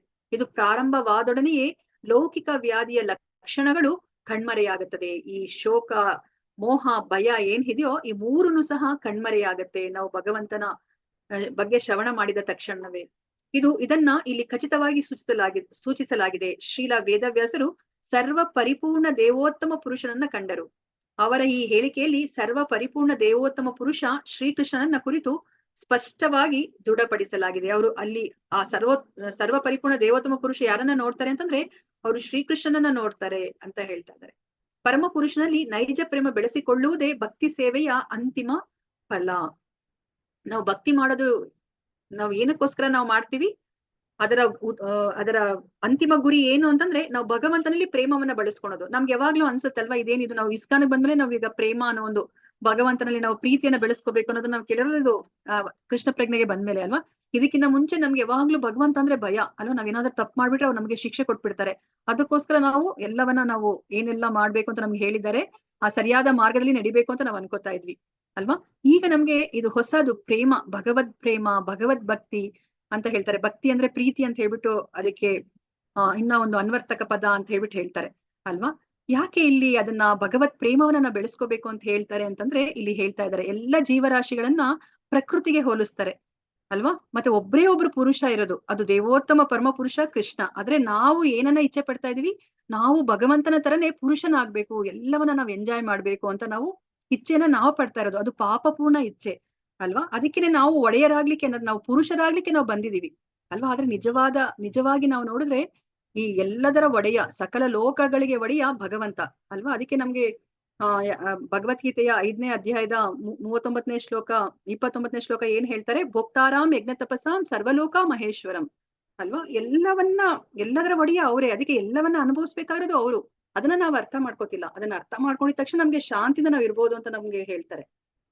ಅದನ್ನೇ ನಮ್ಗೆ ಇಲ್ಲಿ ಹೇಳ್ತಾರೆ, ನಾವೆಲ್ಲರೂ ಸಹ ಪ್ರಕೃತಿಯನ್ನ ಸ್ತ್ರೀಗೆ ಹೋಲಿಸ್ತಾರೆ ಅಲ್ವಾ. ಇವಾಗ ಪುರುಷ ಯಾರು, ಭಗವಂತ ಅಲ್ವಾ. ಪುರುಷ ಮತ್ತೆ ಸ್ತ್ರೀಯರ ಮಧ್ಯದಲ್ಲಿ ಇರೋದು ಯಾವುದು ಸಂಬಂಧ, ಅದು ಪ್ರೀತಿ ಅಥವಾ ಪ್ರೇಮ ಅಲ್ವಾ. ಅದಕ್ಕೋಸ್ಕರ ನಮ್ಗೆ ಹೇಳ್ತಾ ಇದಾರೆ ಅವರೊಬ್ಬರನ್ನೇ ಪುರುಷ, ನಾವೆಲ್ಲರನ್ನೂ ಸಹ ಪ್ರಕೃತಿ. ಇವಾಗ ನಮ್ಮ ಕರ್ತವ್ಯ ಏನು, ಆ ಭಗವಂತನಿಗೆ ಸೇವೆಯನ್ನ ಮಾಡೋದು ಅಲ್ವಾ. ಭಗವಂತನಿಗೆ ಸೇವೆಯನ್ನ ಮಾಡ್ತಾ ಅವರ ಖುಷಿಯಲ್ಲಿ ನಮ್ಮ ಖುಷಿಯನ್ನ ನೋಡೋದು ಅಲ್ವಾ. ಅದು ನಮ್ಮ ಗುಣ ಅಂದ್ರೆ ಆ ಪ್ರಕೃತಿಯ ಸಹಜ ಸ್ವಭಾವ. ಅದಕ್ಕೋಸ್ಕರನೇ ಇಲ್ಲಿ ಯಾವಾಗ್ಲೂ ಆ ಪ್ರೇಮ ಅನ್ನೋ ಒಂದು ಪದವನ್ನ ಉಪಯೋಗಿಸ್ತಾರೆ ಅಂತ ಹೇಳಿ ಇಲ್ಲಿ ಹೇಳ್ತಾ ಇದ್ದಾರೆ. ಪರಮ ಪುರುಷನಲ್ಲಿ ನೈಜ ಪ್ರೇಮ ಬೆಳೆಸಿಕೊಳ್ಳುವುದೇ ಭಕ್ತಿ ಸೇವೆಯ ಅಂತಿಮ ಫಲ. ಪ್ರೇಮ ಎನ್ನುವುದು ಬಹುತೇಕವಾಗಿ ಸ್ತ್ರೀ ಪುರುಷರ ಸಂಬಂಧದಲ್ಲಿ ಬಳಸುವ ಪದ. ಭಗವಾನ್ ಶ್ರೀಕೃಷ್ಣ ಮತ್ತು ಜೀವಿಗಳ ನಡುವಣ ಸಂಬಂಧವನ್ನ ಸೂಚಿಸಲು ಸೂಕ್ತವಾಗಿ ಉಪಯೋಗಿಸಬಹುದಾದ ಏಕೈಕ ಪದ ಪ್ರೇಮ. ಭಗವದ್ಗೀತೆಯಲ್ಲಿ ಜೀವಿಗಳನ್ನ ಪ್ರಕೃತಿ ಎಂದು ಸೂಚಿಸಲಾಗಿದೆ. ಸಂಸ್ಕೃತದಲ್ಲಿ ಪ್ರಕೃತಿ ಎನ್ನುವುದು ಸ್ತ್ರೀಲಿಂಗ.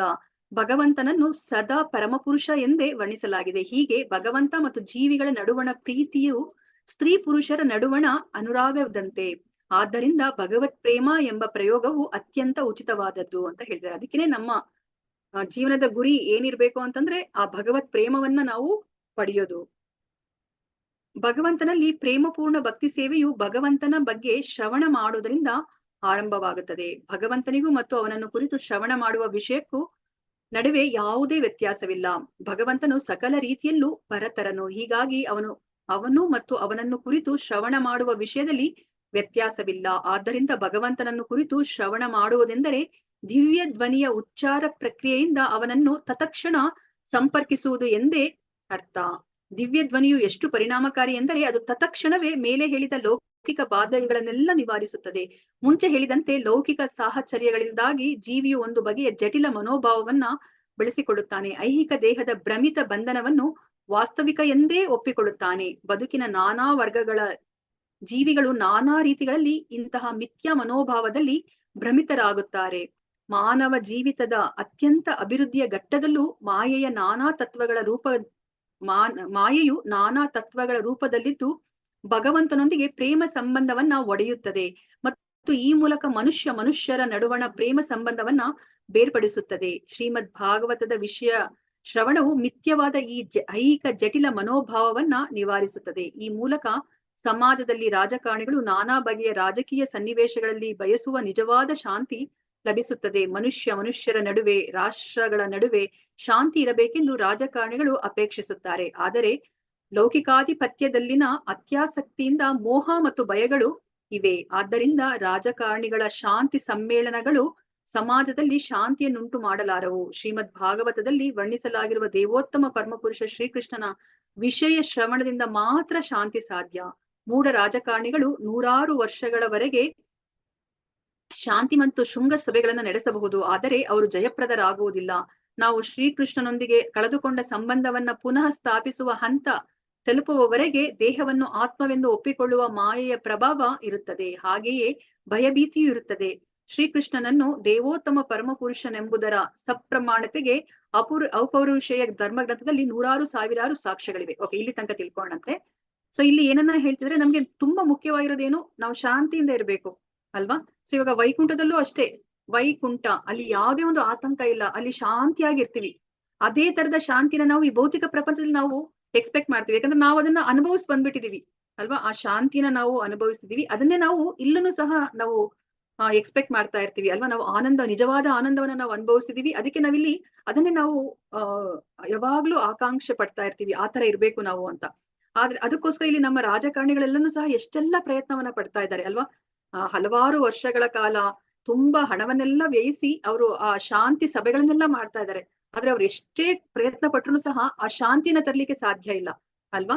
ಇವಾಗ ನಾವೊಂದು ಫಿಲಮ್ ಅಲ್ಲಿ ನೋಡಿರ್ಬೋದಲ್ವಾ, ಇವಾಗ ಒಬ್ರು ಅಣ್ಣ ತಮ್ಮಂದ್ರು ಬೇರೆ ಆಗ್ಬಿಟ್ಟಿರ್ತಾರೆ, ಅವ್ರಿಗೆ ಗೊತ್ತಿರೋದಿಲ್ಲ ನಾನೇ ಇವ್ರ ತಮ್ಮ ಅಥವಾ ನಾನೇ ಇವ್ರ ಅಣ್ಣ ಅಂತ ಗೊತ್ತಿರೋದಿಲ್ಲ. ಇಬ್ರು ಎಷ್ಟು ವೈರತ್ವವನ್ನ ಬೆಳೆಸ್ಕೊಂಡಿರ್ತಾರೆ ಅಂತಂದ್ರೆ ಒಬ್ರಿಗೊಬ್ರು ಸಾಯಿಸೋ ಒಂದು ಹಂತಕ್ಕೆ ಹೋಗ್ತಾರೆ ಅಲ್ವಾ. ಅದೇ ಸಮಯದಲ್ಲಿ ಇವಾಗ ಅವ್ರನ್ನೇನ್ ಸಾಯಿಸ್ಬೇಕು, ಒಬ್ರಿಗೊಬ್ರು ಗುದ್ದಾಡಿ ಸತ್ತು ಹೋಗ್ಬೇಕು ಅನ್ನೋ ಒಂದು ಸ್ಥಿತಿಗೆ ಬಂದಾಗ ಅವ್ರ ತಾಯಿಗೆ ಈ ವಿಷಯ ಗೊತ್ತಾದಾಗ ಅವ್ರು ಓಡೋಡಿ ಬರ್ತಾರೆ ಅಲ್ವಾ. ಓಡೋಡಿ ಬಂದು ನಿಮಗ್ ಗೊತ್ತಾ ನೀವಿಬ್ರು ಯಾರು ಅಂತ ಹೇಳ್ಬಿಟ್ಟು, ನೀವಿಬ್ರು ಸಹ ಅಣ್ಣ ತಮ್ಮಂದ್ರು, ನೀವು ಹೊಡ ಹುಟ್ಟಿದವರು ಅಂತ ಹೇಳಿದ ತಕ್ಷಣನೇ ಏನಾಗುತ್ತೆ ನೋಡಿ, ಅವ್ರಿಬ್ರು ಸಹ ಎಷ್ಟು ವೈರತ್ವವನ್ನೆಲ್ಲ ಮರೆತು ಇಬ್ರು ಒಬ್ರಿಗೊಬ್ರು ಆಲಿಂಗನ ಮಾಡ್ಕೋತಾರೆ ಅಲ್ವಾ. ಯಾಕೆ ಅಲ್ಲಿ ಆಲಿಂಗನ ಮಾಡ್ಕೋತಿದ್ದಾರೆ, ಅವ್ರಿಬ್ರು ಸಹ ಒಂದೇ ತಂದೆಯ ಮಕ್ಕಳು, ಒಂದೇ ತಾಯಿಯ ಮಕ್ಕಳು ಅಂತ ಒಂದು ಸತ್ಯವನ್ನ ತಿಳ್ಕೊಂಡಿದ್ದಕ್ಕೆ ಅಲ್ವಾ. ಅಲ್ಲಿ ಶಾಂತಿ ಬಂದ್ಬಿಡ್ತು ನೋಡಿ. ಅಲ್ಲಿ ಒಬ್ರಿಗೊಬ್ರು ಸಾಯಿಸೋ ಒಂದು ಹಂತದಲ್ಲಿದ್ದವರು ಈಗ ಶಾಂತಿಯನ್ನ ಪಡ್ಕೊಂಡ್ಬಿಟ್ರು. ಅದು ತತ್ಕ್ಷಣವೇ ಆಯ್ತು ಅಲ್ವಾ. ಅದೇ ತರನೇ ಈಗ ನಾವು ಸಹ ಕೃಷ್ಣನನ್ನ ದೇವೋತ್ತಮ ಪರಮಪುರುಷ, ಎಲ್ಲ ಜೀವರಾಶಿಗಳು, ಬರೇ ಮನುಷ್ಯರೊಬ್ಬರೇ ಅಲ್ಲ, ಈ 84 ಲಕ್ಷ ಜೀವರಾಶಿಗಳೇನಿದೆ ಎಲ್ಲರ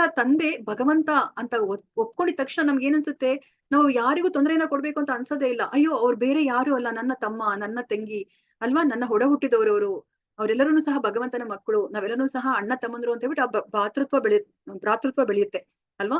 ಬರೀ ಇವಾಗ ನಮ್ಗೆ ಒಂದು ಇರುವೆಯನ್ನ ಸಾಯಿಸ್ಬೇಕಾದ್ರೂ ನಾವು ಎಷ್ಟು ಹಿಂದೆ ಮುಂದೆ ನೋಡ್ತೀವಿ. ಇವಾಗ ಅಯ್ಯೋ ಇಲ್ಲ, ಇದನ್ನು ಸಹ ಭಗವಂತನ ಮಗುನೇ ಅಂತ ಹೇಳ್ಬಿಟ್ಟು ಅಲ್ವಾ. ಅವಾಗ ನಾವು ಪ್ರಾಣಿ ಹಿಂಸೆನೂ ಮಾಡೋದಿಲ್ಲ, ಪ್ರಾಣಿ ಹತ್ಯೆನೂ ಮಾಡೋದಿಲ್ಲ, ನಾವು ಮಾಂಸವನ್ನ ತಿನ್ಬೇಕಂತನೂ ನಮ್ಗೆ ಅನ್ಸೋದಿಲ್ಲ ಅಲ್ವಾ. ಇವಾಗ ನಮ್ಮ ಅಣ್ಣ ತಮ್ಮಂದ್ರಲ್ಲೇ ಯಾರಾದ್ರೂ ಒಬ್ರು ಏನೋ ಒಂದು ಅಂಗ ವೈಕಲ್ಯತೆಯನ್ನ ಹೊಂದಿದ್ರೆ, ಅಥವಾ ಅವ್ರು ಏನಾದ್ರೂ ಏನ್ ಹೇಳ್ತಾರೆ ಮೆಂಟಲಿ ರಿಟಾರ್ಡೆಡ್ ಇದ್ರೆ, ಇವ್ನಿಗೆ ಏನು ಗೊತ್ತಾಗಲ್ಲ ಅಂತ ಹೇಳ್ಬಿಟ್ಟು ನಾವು ಅವ್ನ ಕೊಂದ್ಬಿಟ್ಟು ತಿನ್ಬಿಡ್ತೀವಾ? ಇಲ್ಲ ಅಲ್ವಾ. ಅದೇ ತರ ಇವಾಗ ಪ್ರಾಣಿ ಯಾವ್ದು ನಮ್ಗಿನ ಅದು ಕೆಳಸ್ತರದಲ್ಲಿದೆ, ಏನು ಗೊತ್ತಾಗೋದಿಲ್ಲ, ಮಾತಾಡ್ಲಿಕ್ಕೆ ಬರೋದಿಲ್ಲ, ಜ್ಞಾನ ಇಲ್ಲ ಅಂತ ಮಾತ್ರಕ್ಕೆ ನಾವು ಅದನ್ನ ಕೊಂದು ತಿಂದು ನಮ್ಮ ಇಂದ್ರಿಯ ತೃಪ್ತಿನ ನಾವು ಪಡ್ಕೋಬಾರ್ದು ಅಲ್ವಾ. ಸೊ ಇದೆಲ್ಲ ನಿಜವಾದ ಶಾಂತಿ ಯಾವಾಗ ಸ್ಥಾಪನೆ ಆಗ್ಲಿಕ್ಕೆ ಸಾಧ್ಯ ಅಂತಂದ್ರೆ, ಯಾವಾಗ ನಾವು ದೇವೋತ್ತಮ ಪರಮ ಪುರುಷನನ್ನ ನಾವು ನಮ್ಮೆಲ್ಲರ ತಂದೆ ಅಲ್ವಾ, ಭಗವಂತನೇ ಹೇಳತರ ಮಮೈವಾಂಶೋ ಜೀವಲೋಕಿ, ನೀವೆಲ್ಲರನ್ನು ಸಹ ನನ್ನ ಅಂಶ ಅಂತ ಹೇಳ್ಬಿಟ್ಟು ಹೇಳ್ತಾರಲ್ವಾ, ಅದನ್ನ ನಾವ್ ಯಾವಾಗ ಒಪ್ಕೋತೀವೋ ಅವಾಗಷ್ಟೇನೆ ಈ ಶಾಂತಿ ಅನ್ನೋದು ಬರ್ಲಿಕ್ಕೆ ಸಾಧ್ಯ ಅಲ್ವಾ. ಇದು ಹೇಗೆ ಬರ್ಲಿಕ್ಕೆ ಸಾಧ್ಯ? ನಾವು ಭಗವಂತನನ್ನ ನಾವು ಕಣ್ಮುಂದೆ ನೋಡಿ ನಾವು ಭಗವಂತ ಇದಾನೆ ಅಂತ ಹೇಳ್ಬಿಟ್ಟು ನಾವು ಅದನ್ನ ಒಪ್ಕೊಳ್ಲಿಕ್ಕೆ ಸಾಧ್ಯ ಇಲ್ಲ. ಯಾಕಂದ್ರೆ ನಮ್ಗೆ ಅಂತಹ ಒಂದು ಪ್ರೇಮವಾದ ಕಣ್ಣುಗಳಿಲ್ಲ, ಪ್ರೇಮಯುತ ಕಣ್ಣುಗಳಿಲ್ಲ. ನಾವು ಶ್ರವಣದ ಮೂಲಕ ಅಷ್ಟೇ ನಾವು ಭಗವಂತನನ್ನ ನಾವು ಅರ್ಥ ಮಾಡ್ಕೊಳ್ಲಿಕ್ಕೆ ಸಾಧ್ಯ.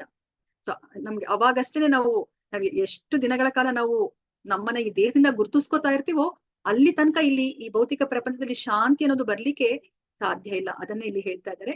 ಮತ್ತೆ ಇವಾಗ ಶ್ರೀಕೃಷ್ಣನ ಕುರಿತಾಗಿ ಹೇಳ್ತಾ ಇದ್ದಾರೆ. ಶ್ರೀಕೃಷ್ಣನೇ ದೇವೋತ್ತಮ ಪರಮಪುರುಷ ಅಂತ ಹೇಳ್ಬಿಟ್ಟು ಹಲವಾರು ಶಾಸ್ತ್ರದಲ್ಲಿ ಉಲ್ಲೇಖ ಇದೆ ಅಂತ ಹೇಳ್ಬಿಟ್ಟು ಇಲ್ಲಿ ಹೇಳ್ತಾ ಇದ್ದಾರೆ. ಶ್ರೀಕೃಷ್ಣನನ್ನು ದೇವೋತ್ತಮ ಪರಮಪುರುಷನೆಂಬುದರ ಸಪ್ರಮಾಣತೆಗೆ ಅಪೌರುಷೇಯ ಧರ್ಮ ಗ್ರಂಥಗಳಲ್ಲಿ 100,000 ಸಾವಿರಾರು ಸಾಕ್ಷ್ಯಗಳಿವೆ. ಅಲ್ಲದೆ ವೃಂದಾವನ, ನವದ್ವೀಪ ಮತ್ತು ಪುರಿಯಂತಹ ನಾನಾ ಕ್ಷೇತ್ರಗಳಲ್ಲಿ ಭಕ್ತರ ಸ್ವ ಅನುಭವಗಳ 100,000 ಸಾವಿರಾರು ಸಾಕ್ಷ್ಯಗಳಿವೆ. ಕೌಮುದಿ ನಿಘಂಟಿನಲ್ಲೂ ಕೃಷ್ಣ ಪದಕ್ಕೆ ಪರ್ಯಾಯವಾಗಿ ಯಶೋಧ ಪುತ್ರ ಅಥವಾ ಪರಬ್ರಹ್ಮನಾದ ಪರಮ ದೇವೋತ್ತಮ ಪುರುಷ ಎಂಬ ಪದಗಳನ್ನ ಕೊಡಲಾಗಿದೆ. ನಿರ್ಣಾಯಕವಾಗಿ ಹೇಳುವುದಾದರೆ ವೇದ ಸಾಹಿತ್ಯವಾದ ಶ್ರೀಮದ್ ಭಾಗವತವನ್ನ ಶ್ರವಣ ಮಾಡುವುದರಿಂದ ಯಾರು ಬೇಕಾದ್ರೂ ದೇವೋತ್ತಮ ಪರಮಪುರುಷ ಶ್ರೀಕೃಷ್ಣನೊಂದಿಗೆ ನೇರ ಸಂಬಂಧ ಹೊಂದಬಹುದು ಮತ್ತು ಆ ಮೂಲಕ ಲೌಕಿಕ ಕಷ್ಟ ಕ್ಲೇಶಗಳನ್ನ, ಮಾಯೆ ಭಯಗಳನ್ನ ದಾಟಿ ಜೀವನದಲ್ಲಿ ಅತ್ಯುನ್ನತ ಪರಿಪೂರ್ಣತೆಯನ್ನ ಸಾಧಿಸಬಹುದು. ಇವು ವಾಸ್ತವಿಕವಾಗಿ ಶ್ರೀಮದ್ ಭಾಗವತದ ಪಠಣವನ್ನು ವಿನೀತರಾಗಿ ಶ್ರವಣ ಮಾಡುವವರಿಗೆ ಪ್ರಾಯೋಗಿಕ ಪರೀಕ್ಷೆಗಳು ಅಂತ ಹೇಳ್ಬಿಟ್ಟು ಹೇಳ್ತಾ ಇದ್ದಾರೆ. ಇಲ್ಲಿ ಏನ್ ಹೇಳ್ತಾರೆ, ನಮ್ಗೆ ಈ ಭಾಗವತಂ ಶುರುವಾಗಿರೋದೇನೆ ಓಂ ನಮೋ ಭಗವತೆ ವಾಸುದೇವಾಯ ಅಲ್ವಾ. ನಮ್ಮನ್ನ ಅಡ್ಡಗೋಡೆ ಮೇಲೆ ದೀಪ ಇಡೋ ತರ ಒಂದು ಸ್ಥಿತಿಗೆ ತರಲೇ ಇಲ್ಲ ಅಲ್ವಾ. ವೇದವ್ಯಾಸರು ಶುರು ಮಾಡಿದ್ದೇನೆ ಓಂ ನಮೋ ಭಗವತೆ ವಾಸುದೇವಾಯ. ಸೊ ವಾಸುದೇವನೇ ಅಂದ್ರೆ ವಸುದೇವನ ಪುತ್ರನಾದ ವಾಸುದೇವನೇ ಭಗವಂತ ಅಂತ ಅವ್ರು ಹೇಳ್ಬಿಟ್ರು ಅಲ್ವಾ. ಮತ್ತೆ ನಮ್ಗೆ ಅದಾದ್ಮೇಲೆ ಎಲ್ಲ ನಾನಾ ಅವತಾರಗಳಿಗೆ ಮೂಲನಾದವ್ರು ಯಾರು ಅಂತಂದ್ರೆ ಕೃಷ್ಣ ಅಂತ ಹೇಳ್ಬಿಟ್ಟು ನಮ್ಗೆ ಏನು 3ನೇ ಅಧ್ಯಾಯದ 28ನೇ ಶ್ಲೋಕದಲ್ಲೂ ಹೇಳ್ಬಿಟ್ರು ಅಲ್ವಾ.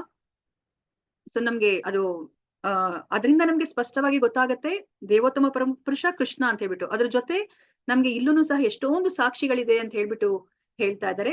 ಸೊ ನಾವು ಇವಾಗ ಭಗವಂತನ ಜೊತೆಗೆ ನಾವು ನೇರ ಸಂಬಂಧ ಹೊಂದಬೇಕು ಅಂತಂದ್ರೆ ನಾವು ಈ ಶ್ರವಣದಿಂದ ಮಾತ್ರನೇ ಸಾಧ್ಯ ಅಂತ ಹೇಳ್ತಾರೆ. ಅದಕ್ಕೋಸ್ಕರ ನಮ್ಗೆ ಇವಾಗ ಹರೇ ಕೃಷ್ಣ ಮಹಾಮಂತ್ರವನ್ನ ಹೌದು ನಾವು ಹೇಳ್ಕೊತಾ ಇದೀವಿ, ನಮ್ಗೆ ಏನು ಯಾಂತ್ರಿಕವಾಗಿ ಹೇಳ್ಕೊತಾ ಇದೀವಿ, ಗಿಳಿಪಾಠ ತರ ಅಲ್ವಾ. ಆದ್ರೆ ನಮ್ಗೆ ಸರಿಯಾದ ರೀತಿಯಲ್ಲಿ ಹೇಳ್ಕೊಳೋದು ಹೇಗೆ ಅಂತ ನಮ್ಗೆ ಹೇಳಿದ್ದಾರೆ ಅಲ್ವಾ. ನಾವು ಪ್ರತಿಯೊಂದು ಪದವನ್ನು ಸಹ ನಾವು ಉಚ್ಚಾರಣೆ ಮಾಡಿದಾಗ ಅದನ್ನ ಕೇಳಿಸ್ಕೋಬೇಕು ಅಲ್ವಾ. ಎಷ್ಟು ಜೋರಾಗಿ ಹೇಳ್ಬೇಕು, ನಾವ್ ಹೇಳಿರೋ ಪದಗಳು ನಮ್ಮ ಕಿವಿಗೆ ಕೇಳಿಸೋಷ್ಟು ಜೋರಾಗಿ ನಾವು ಹೇಳ್ಕೋಬೇಕು ಅಂತ ಹೇಳ್ತಾರೆ. ಪ್ರತಿಯೊಂದು ಪದವನ್ನ ನಾವು ಆಲಿಸ್ಬೇಕಾಗತ್ತೆ. ಅವಾಗಷ್ಟೇನೆ ಅದು ನಾವು ಪರಿಣಾಮಕಾರಿಯಾಗಿ ನಾವು ಏನು ಜಪ ಮಾಡ್ತಾ ಇದೀವಿ ಅಂತ ಹೇಳ್ಬಿಟ್ಟು ಅರ್ಥ ಅಲ್ವಾ. ನಾವ್ ಇವಾಗ ಯಾರನ್ನಾದ್ರೂ ಕೂಗಿದ್ರೆ ಅವ್ರು ಏನ್ ಮಾಡ್ತಾರೆ, ನಮ್ಗೆ ಅವ್ರು ಸ್ಪಂದಿಸ್ತಾರೆ ಅಲ್ವಾ. ಅದನ್ನು ನಾವ್ ಇವಾಗ ಇಲ್ಲಿ ಹರೇ ಕೃಷ್ಣ ಮಹಾಮಂತ್ರದಲ್ಲಿ ನಾವು ಹಲವಾರು ಬಾರಿ ಭಗವಂತನನ್ನ ನಾವು ಕೂಗ್ತಾ ಇದೀವಿ ಅಲ್ವಾ. ನಾವು ಆ ಒಂದು ಏನು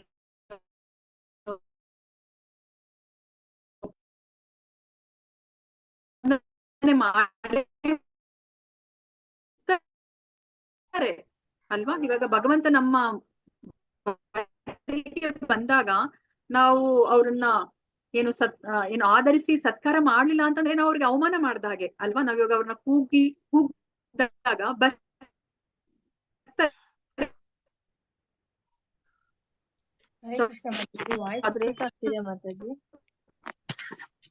ಮಾತಾಜಿ ವಾಯ್ಸ್ ಬ್ರೇಕ್ ಆಗ್ತಾ ಇದೆ ಮಾತಾಜಿ.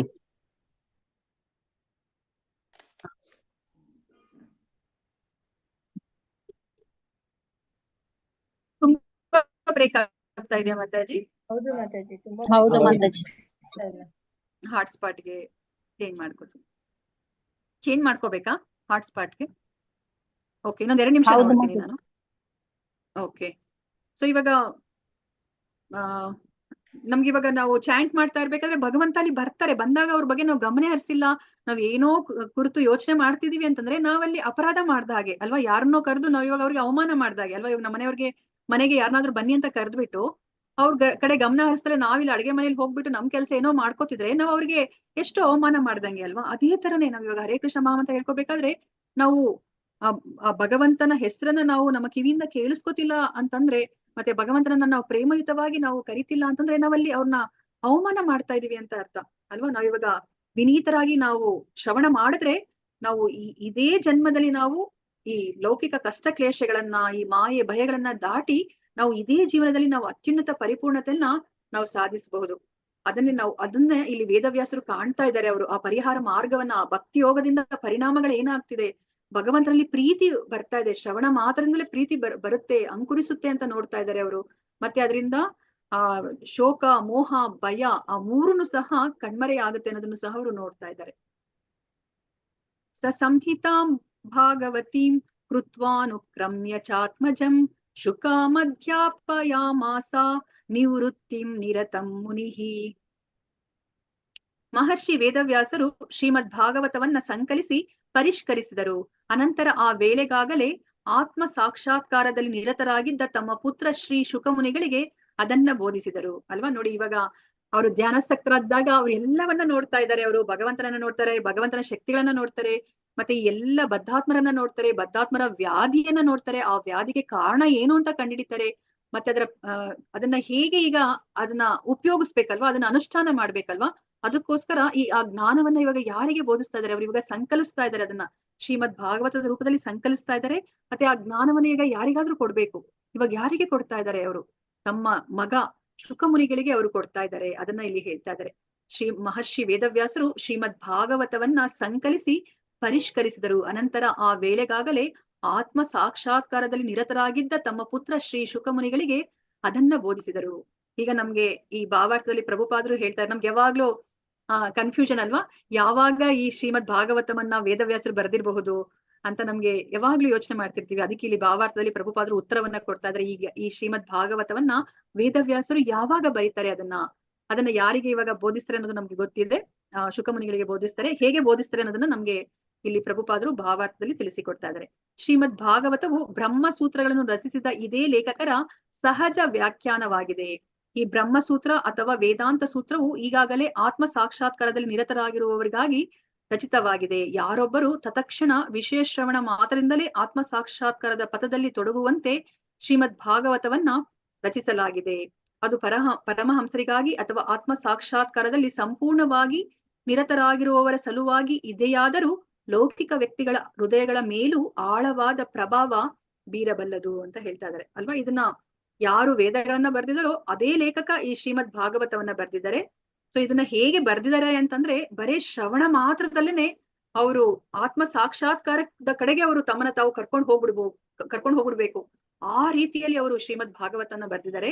ಆದ್ರೆ ಇದನ್ನ ಮುಖ್ಯವಾಗಿ ಯಾರಿಗೆ ಬರ್ದಿದ್ದಾರೆ ಅಂತಂದ್ರೆ ಪರಮಹಂಸರಿಗೆ ಅಲ್ವಾ? ನಾವು ಸನ್ಯಾಸದಲ್ಲಿ ಆ ವೈರಾಗ್ಯವನ್ನ ಹೊಂದಿರೋರಲ್ಲಿ ಶ್ರೇಷ್ಠವಾದ ಹಂತದಲ್ಲಿರೋರು ಪರಮಹಂಸರು, ಅವ್ರಿಗೋಸ್ಕರ ಬರ್ದಿದ್ದಾರೆ. ಆದ್ರೆ ಅವ್ರಿಗೋಸ್ಕರ ಇದ್ರೂನು ಸಹ ಇದು ಲೌಕಿಕ ವ್ಯಕ್ತಿಗಳಿಗೂ ಸಹ ಅವ್ರ ಮೇಲೂ ಸಹ ಇದು ಪ್ರಭಾವ ಬೀರುತ್ತೆ ಅಂತ ಅಲ್ವಾ? ನಮ್ಗೆ ನಾರದರು ವೇದವ್ಯಾಸರಿಗೆ ಏನು ಆದೇಶವನ್ನ ಕೊಡ್ತಾರೆ? ಹೌದು, ಇದು ನಿರ್ಮತ್ಸರಾಣಾಂ ಸತಾಂ, ಯಾರಿಗೆ ಮತ್ಸರ ಇಲ್ವೋ, 100% ಯಾರಿಗೆ ಮತ್ಸರ ಅನ್ನೋದಿಲ್ವೋ ಅವ್ರಿಗೆ ಇದು ತುಂಬಾ ಆಪ್ಯಾಯಮಾನವಾಗಿದೆ. ಆದ್ರೂ ಸಹ ನೀನ್ ಇದನ್ನ ಆ 8 ಜನಗಳು, 8 ವರ್ಗಗಳೇನಿದೆ, 4 ಜನ ಪುಣ್ಯಾತ್ಮರು, 4 ಜನ ದುಷ್ಟರು ಏನಿದಾರೋ ಅವ್ರಿಗೂ ಸಹ ಉಪಯೋಗ ಆಗ್ಬೇಕು. ಎಲ್ಲರನ್ನ ನೀನು ಆ ಎಲ್ಲ ವರ್ಗಗಳಿಗೆ ಉಪಯೋಗ ಆಗೋ ತರ ನೀನ್ ಇದನ್ನ ಬರಿಬೇಕು ಈ ಶ್ರೀಮದ್ ಭಾಗವತವನ್ನ ಅಂತ ಹೇಳ್ತಾರೆ ಅಲ್ವಾ? ಅದೇ ತರನೇ ನೋಡಿ, ಇವಾಗ ನಾರದರು ಏನ್ ಆದೇಶವನ್ನ ಕೊಡ್ತಾರೋ ಅದೇ ತರನೇ ಇಲ್ಲಿ ಪಾಲಿಸ್ತಾ ಇದ್ದಾರೆ. ಎಲ್ಲರ ಮೇಲೂ ಇದು ಆಳವಾದ ಪ್ರಭಾವ ಬೀರುತ್ತೆ. ಹಾಗೆ ಅವರು ಬರಿತಾ ಇದ್ದಾರೆ ಯಾರು? ವೇದವ್ಯಾಸರು. ಈ ವೇದ ಸಾಹಿತ್ಯದಲ್ಲಿ ಲೌಕಿಕ ವ್ಯಾಧಿಗಳಿಗೆ ಪರಿಹಾರ ಕ್ರಮಗಳನ್ನ ಕಾಣಬಲ್ಲರು. ಶುಕಮುನಿಗಳು ನೋಡಿ, ನಮ್ಗೆ ವೇದಗಳಲ್ಲಿ ನಾವೇನ್ ನೋಡ್ತೀವಿ? ನಾವಿನ್ನ ಆ ಇಂದ್ರಿಯ ಸುಖವನ್ನ ಹೆಚ್ಚೆಚ್ಚು ಹೇಗೆ ಪಡ್ಕೋಬೇಕು ಅನ್ನೋದನ್ನ ನಾವು ನೋಡ್ತೀವಿ. ಆ ವಿಷಯಕ್ಕೆ ಹೆಚ್ಚು ಒತ್ತನ್ನ ಕೊಟ್ಟಿದ್ದಾರೆ. ಆದ್ರೆ ಇಲ್ಲಿ ಶ್ರೀಮದ್ ಭಾಗವತದಲ್ಲಿ ನಮ್ಮ ವ್ಯಾಧಿಗೆ ಏನು ಪರಿಹಾರ ಅನ್ನೋದನ್ನ ಇಲ್ಲಿ ಶ್ರೀಮದ್ ಭಾಗವತದಲ್ಲಿ ಅದಕ್ಕೆ ಅವರು ಒತ್ತನ್ನ ಕೊಟ್ಟಿದ್ದಾರೆ. ಶುಕಮುನಿಗಳು ಹುಟ್ಟಿನಿಂದಲೇ ಮುಕ್ತಾತ್ಮರು. ಶುಕಮುನಿಗಳ ತಂದೆ ಅವರಿಗೆ ಶ್ರೀಮದ್ ಭಾಗವತವನ್ನ ಬೋಧಿಸಿದರು. ಶ್ರೀಮದ್ ಭಾಗವತದ ರಚನೆಯ ಕಾಲ ಕುರಿತಂತೆ ಲೌಕಿಕ ವಿದ್ವಾಂಸರಲ್ಲೇ ಕೆಲಮಟ್ಟಿನ ಭಿನ್ನಾಭಿಪ್ರಾಯಗಳಿವೆ. ಆದರೆ ಪರೀಕ್ಷಿತ ಮಹಾರಾಜನು ಅದೃಶ್ಯವಾಗುವ ಮುನ್ನ ಮತ್ತು ಭಗವಾನ್ ಶ್ರೀಕೃಷ್ಣನ ನಿರ್ಗಮನದ ತರುವಾಯು ಅದನ್ನು ರಚಿಸಲಾಗಿದೆ ಎಂಬುದು ಶ್ರೀಮದ್ ಭಾಗವತದ ಪಠ್ಯದಿಂದಲೇ ಖಚಿತವಾಗಿದೆ. ನೋಡಿ, ನಮ್ಗೆ ಇವಾಗ ಅರ್ಥ ಆಗ್ತಾ ಇದೆ ಅಲ್ವಾ? ನಮಗ್ ಗೊತ್ತಿರೋ ಹಾಗೇನೆ ಈ ಕುರುಕ್ಷೇತ್ರ ಯುದ್ಧ ನಡೆದಿರೋದು 5,000 ವರ್ಷಗಳ ಹಿಂದೆ ಅಲ್ವಾ. ಭಗವದ್ಗೀತೆನ ಹೇಳಿರೋದು ಕೃಷ್ಣ. ಇವಾಗ ಕೃಷ್ಣ ಅವ್ರು ಈ ಭೌತಿಕ ಪ್ರಪಂಚದಿಂದ ನಿರ್ಗಮನ ಆಗಿದ್ದಾರೆ. ಮತ್ತೆ ಇನ್ನ ಪರೀಕ್ಷಿತ ಮಹಾರಾಜ ಇನ್ನ ನಿರ್ಗಮನ ಆಗಿಲ್ಲ. ಅದ್ರ ಮಧ್ಯದಲ್ಲಿರುವ ಸಮಯದಲ್ಲಿ ಈ ಶ್ರೀಮದ್ ಭಾಗವತವನ್ನ ಇದು ರಚನೆ ಮಾಡಿದ್ದಾರೆ ವೇದವ್ಯಾಸರು. ಅದನ್ನ ಇಲ್ಲಿ ಹೇಳ್ತಾರೆ. ತುಂಬಾ ಭಿನ್ನಾಭಿಪ್ರಾಯಗಳಿದೆ, ಆದರೆ ಇಲ್ಲಿ ಏನ್ ಹೇಳ್ತಾ ಇದಾರೆ ಇದನ್ನ ನಾವು ಬರ್ಕೋಬೇಕು ಎಲ್ಲಾದ್ರೂ. ಪರೀಕ್ಷಿತ ಮಹಾರಾಜನು ಅದೃಶ್ಯವಾಗುವ ಮುನ್ನ ಮತ್ತು ಭಗವಾನ್ ಶ್ರೀಕೃಷ್ಣನ ನಿರ್ಗಮನದ ತರುವಾಯು ಅದನ್ನ ರಚಿಸಲಾಗಿದೆ ಅಲ್ವಾ. ಯಾಕಂದ್ರೆ 6ನೇ ಪ್ರಶ್ನೆ ಏನಾಗಿತ್ತು, ಋಷಿಗಳ 6ನೇ ಪ್ರಶ್ನೆ, ಇದು ಕೃಷ್ಣ ಅವರು ಈ ಭೌತಿಕ ಪ್ರಪಂಚದಲ್ಲಿ ಇದ್ದಾಗ ಧರ್ಮ ಇದೆ, ಆದ್ರೆ ಈಗ ಅವರು ತಮ್ಮ ಲೀಲೆಗಳನ್ನ ಮುಗಿಸಿ ತಮ್ಮ ಸ್ವಧಾಮಕ್ಕೆ ಹೋಗ್ತಾ ಇದ್ದಾರೆ. ಈಗ ಧರ್ಮ ಯಾರ ಆಶ್ರಯವನ್ನ ಪಡೀತು ಅನ್ನೋ ಒಂದು ಪ್ರಶ್ನೆ ಇತ್ತು. ಅವಾಗ ಏನ್ ಹೇಳ್ತಾರೆ, ಅದು ಶ್ರೀಮದ್ ಭಾಗವತದ ಆಶ್ರಯವನ್ನ ಪಡೀತು ಅಂತ. ಅದೇ ತರನೇ ಇಲ್ಲಿ ನಾವು ಅರ್ಥ ಮಾಡ್ಕೋಬಹುದು ಅಲ್ವಾ. ಕೃಷ್ಣ ಇದ್ದಾಗ ಈ ಶ್ರೀಮದ್ ಭಾಗವತದ ರಚನೆ ಆಗಿಲ್ಲ, ಕೃಷ್ಣ ಅವರು ನಿರ್ಗಮನದ ಆದ್ಮೇಲೆ ಇದು ಶ್ರೀಮದ್ ಭಾಗವತದ ರಚನೆ ಆಯ್ತು. ಮತ್ತೆ ಪರೀಕ್ಷಿತ ಮಹಾರಾಜ ಇನ್ನ ನಿರ್ಗಮನ ಆಗಿಲ್ಲ, ಅವರಿದ್ರು ಇನ್ನ ಈ ಭೌತಿಕ ಪ್ರಪಂಚದಲ್ಲಿ. ಆ ಸಮಯದಲ್ಲಿ ಈ ಶ್ರೀಮದ್ ಭಾಗವತದ ರಚನೆ ಆಯ್ತು ಅಂತ ಹೇಳ್ತಾ ಇದ್ದಾರೆ. ಪರೀಕ್ಷಿತ ಮಹಾರಾಜನು ಭಾರತ ವರ್ಷದ ದೊರೆಯಾಗಿ ಆಳ್ವಿಕೆ ನಡೆಸುತ್ತಿದ್ದಾಗಲೇ ಕಲಿಪುರುಷನನ್ನ ದಂಡಿಸಿದನು. ಅಪೌರುಷೇಯ ಧರ್ಮ ಗ್ರಂಥಗಳು ಮತ್ತು ಜ್ಯೋತಿಷ್ ಶಾಸ್ತ್ರದ ಲೆಕ್ಕಾಚಾರಗಳ ಪ್ರಕಾರ ಕಲಿಯುಗದ 5,000 ವರ್ಷಗಳು ಕಳೆದಿವೆ. ಈಗ ನಮ್ಮ ಧರ್ಮ ಗ್ರಂಥಗಳು ಏನ್ ಹೇಳ್ತಾ ಇದೆ, 5,000 ವರ್ಷಗಳು, ಕಲಿಯುಗದ 5,000 ವರ್ಷಗಳು ಕಳೆದಿದೆ ಅಂತ ಹೇಳ್ತಾ ಇದ್ದಾರೆ. 4,32,000 ವರ್ಷಗಳೇನಿದೆಯೋ ಅದರಲ್ಲಿ ಬರೇ ಕೇವಲ 5,000 ವರ್ಷ ಮಾತ್ರನೇ ಈಗ ಮುಗಿದಿರೋದು ಅಂತ ಹೇಳ್ತಿದ್ದಾರೆ. ಆದ್ದರಿಂದ ಶ್ರೀಮದ್ ಭಾಗವತವನ್ನ ಕನಿಷ್ಠ 5,000 ವರ್ಷಗಳ ಹಿಂದೆ ರಚಿಸಲಾಗಿದೆ. ಮಹಾಭಾರತವನ್ನು ಶ್ರೀಮದ್ ಭಾಗವತಕ್ಕೂ ಮೊದಲು ರಚಿಸಲಾಯಿತು ಅಂತ ಹೇಳ್ತಾ ಇದ್ದಾರೆ. ಈಗ ಶ್ರೀಮದ್ ಭಾಗವತಕ್ಕೂ ಮೊದಲು ಮಹಾಭಾರತವನ್ನ ರಚಿಸಿದರೆ, ಮತ್ತೆ ಪುರಾಣಗಳನ್ನ ಮಹಾಭಾರತಕ್ಕೂ ಮೊದಲು ಸಂಕಲಿಸಲಾಯಿತು ಅಂತ ಹೇಳ್ತಾ ಇದ್ದಾರೆ ಅಲ್ವಾ. ನಮ್ಗೆ ಇದಕ್ಕಿಂತ ಮುಂಚೆ ನಾವು ತಿಳ್ಕೊಂಡ್ವಿ ಅಲ್ವಾ, ವೇದವ್ಯಾಸರು ಅವರು ಹರೇ ಕೃಷ್ಣ ಪ್ಲೀಸ್ ಮ್ಯೂಟ್ ಮಾಡ್ಕೊಳ್ಳಿ, ತುಂಬಾ ಬ್ಯಾಕ್ ಗ್ರೌಂಡ್ ನಾಯ್ಸ್ ಬರ್ತಾ ಇದೆ. ಸೊ ಇಲ್ಲಿ ನಾವು ಇದಕ್ಕಿಂತ ಮುಂಚೆನೂ ಸಹ ನಾವು ತಿಳ್ಕೊಂಡ್ವಿ ಅಲ್ವಾ, ವೇದವ್ಯಾಸರು ಅವರು ನಾರದರ ಆಗಮನ ಆ ಚಾಪ್ಟರ್ ಅಲ್ಲಿ ಅವರು ಧ್ಯಾನಾಸಕ್ತರಾಗಿ ಕುತ್ಕೊಂಡಾಗ ಅವರು ಎಲ್ಲವನ್ನ ಅವರು ನೋಡ್ತಾರೆ ಅಲ್ವಾ. ಮುಂದೆ ಕಲಿಯುಗ ಯಾವ ತರ ಇರುತ್ತೆ, ಕಲಿಯುಗದ ಜನಗಳು ಯಾವ್ದೆಲ್ಲ ತೊಂದರೆಗಳನ್ನ ಅನುಭವಿಸ್ತಾರೆ ಅಂತ ಅವ್ರಿಗೆ ಕಾಣಿಸುತ್ತೆ ಅಲ್ವಾ. ಅವಾಗ ಏನ್ ಮಾಡ್ತಾರೆ ಅವರು, ವೇದ ಮೊದ್ಲು ಒಂದೇ ಒಂದು ಇದ್ದಿದ್ದು ಅಲ್ವಾ, ಯಜುರ್ವೇದ ಮಾತ್ರ ಇತ್ತು. ಅದನ್ನ ಅವರು ಈ ಜನಗಳಿಗೆ, ಅವರು ಅಲ್ಪಮತಿಗಳು ಅಲ್ವಾ, ಕಡಿಮೆ ಬುದ್ಧಿ ಇರುತ್ತೆ, ಅದಕ್ಕೋಸ್ಕರ ಅವರು ಏನ್ ಮಾಡ್ತಾರೆ, ಆ ವೇದಗಳನ್ನ 4 ಭಾಗವಾಗಿ ಅವರು ವಿಂಗಡಿಸ್ತಾರೆ ಅಲ್ವಾ. ಅದಾದ್ಮೇಲೆ ಅವ್ರಿಗೆ ಅನ್ಸುತ್ತೆ, ಅಯ್ಯೋ ಈ ವೇದಗಳನ್ನು ಸಹ ಓದ್ಲಿಕ್ಕೆ ಕೆಲವು ವರ್ಗಗಳಿಗೆ ಆಗೋದಿಲ್ಲ, ಸ್ತ್ರೀಯರಿಗೆ, ಶೂದ್ರರಿಗೆ, ಮತ್ತೆ ಆ ದ್ವಿಜ ಬಂಧುಗಳು ಅಂತ ಏನಿರ್ತಾರೋ ಅವ್ರಿಗೆ ಓದ್ಲಿಕ್ಕೆ ಆಗೋದಿಲ್ಲ ಅಂತ ಹೇಳ್ಬಿಟ್ಟು ಅವರು ಪುರಾಣವನ್ನ ರಚನೆ ಮಾಡ್ತಾರೆ ಅಲ್ವಾ. ಸೊ ಅದನ್ನೇ ಇಲ್ಲಿ ಹೇಳ್ತಾ ಇದ್ದಾರೆ. ಈ ಮಹಾಭಾರತ ಶ್ರೀಮದ್ ಭಾಗವತಕ್ಕಿಂತ ಮೊದಲು ರಚನೆ ಆಯ್ತು, ಆದ್ರೆ ಪುರಾಣಗಳು ಮಹಾಭಾರತಕ್ಕಿಂತ ಮೊದಲು ರಚನೆ ಆಯ್ತು ಅಂತ ಹೇಳ್ತಿದ್ದಾರೆ. ಅದು ನಾನಾ ವೇದ ಸಾಹಿತ್ಯಗಳ ಸಂಕಲನದ ಕಾಲದ ಒಂದು ಅಂದಾಜು ಮಾತ್ರ. ನಾರದರ ಆದೇಶ ಅನುಸಾರ ಶ್ರೀಮದ್ ಭಾಗವತದ ವಿವರವಾದ ವರ್ಣನೆಗೆ ಮೊದಲು ಸಾರಾಂಶ ನೀಡಲಾಗಿದೆ. ಶ್ರೀಮದ್ ಭಾಗವತವು ನಿವೃತ್ತಿ ಮಾರ್ಗ ಪಥವನ್ನ ಅನುಸರಿಸಲು ವಿಧಿಸಲಾಗಿರುವ ಒಂದು ವಿಜ್ಞಾನ. ನಾರದರು ಪ್ರವೃತ್ತಿ ಮಾರ್ಗ ಪಥವನ್ನ ಖಂಡಿಸಿದರು ಅಲ್ವಾ. ನಾವ್ ಇದನ್ನ ಚೆನ್ನಾಗಿ ಅರ್ಥ ಮಾಡ್ಕೋಬೇಕು. ನಾವ್ ಇದನ್ನ 2ನೇ ಅಧ್ಯಾಯದಲ್ಲಿ ನಾವು ತಿಳ್ಕೊಂಡ್ವಿ ಅಲ್ವಾ, ನಿವೃತ್ತಿ ಮಾರ್ಗ ಮತ್ತೆ ಪ್ರವೃತ್ತಿ ಮಾರ್ಗ. ನಮ್ಗೆ ಈ ವೇದಗಳಲ್ಲಿ ಪ್ರವೃತ್ತಿ ಮಾರ್ಗ ಇದೆ ಅಲ್ವಾ. ನಾವು ಏನು ಧರ್ಮ, ಅರ್ಥ, ಕಾಮ, ಮೋಕ್ಷ, ನಾವು ನಮ್ಮ ಮಾರ್ಗ ಆ ತರ ಇದೆ. ಆದ್ರೆ ನಮ್ಗೆ ಏನ್ ಪ್ರಾಬ್ಲಮ್ ಆಗುತ್ತೆ ಅಲ್ಲಿ, ಧರ್ಮ, ಅರ್ಥ, ಕಾಮ, ನಾವು ಆ ಕಾಮದಲ್ಲೇ ನಿಂತ್ಕೊಂಡ್ಬಿಡ್ತೀವಿ. ಯಾಕಂದ್ರೆ ನಮಗ್ ಗೊತ್ತಿರೋ ಹಾಗೇನೆ, ಭಗವದ್ಗೀತೆಯಲ್ಲಿ ತಿಳ್ಕೊಂಡಿರೋ ಹಾಗೆ ಕಾಮವನ್ನ ನಾವು ಉಪಶಮನ ಮಾಡ್ಲಿಕ್ಕೆ ಸಾಧ್ಯನೇ ಇಲ್ಲ ಅಲ್ವಾ.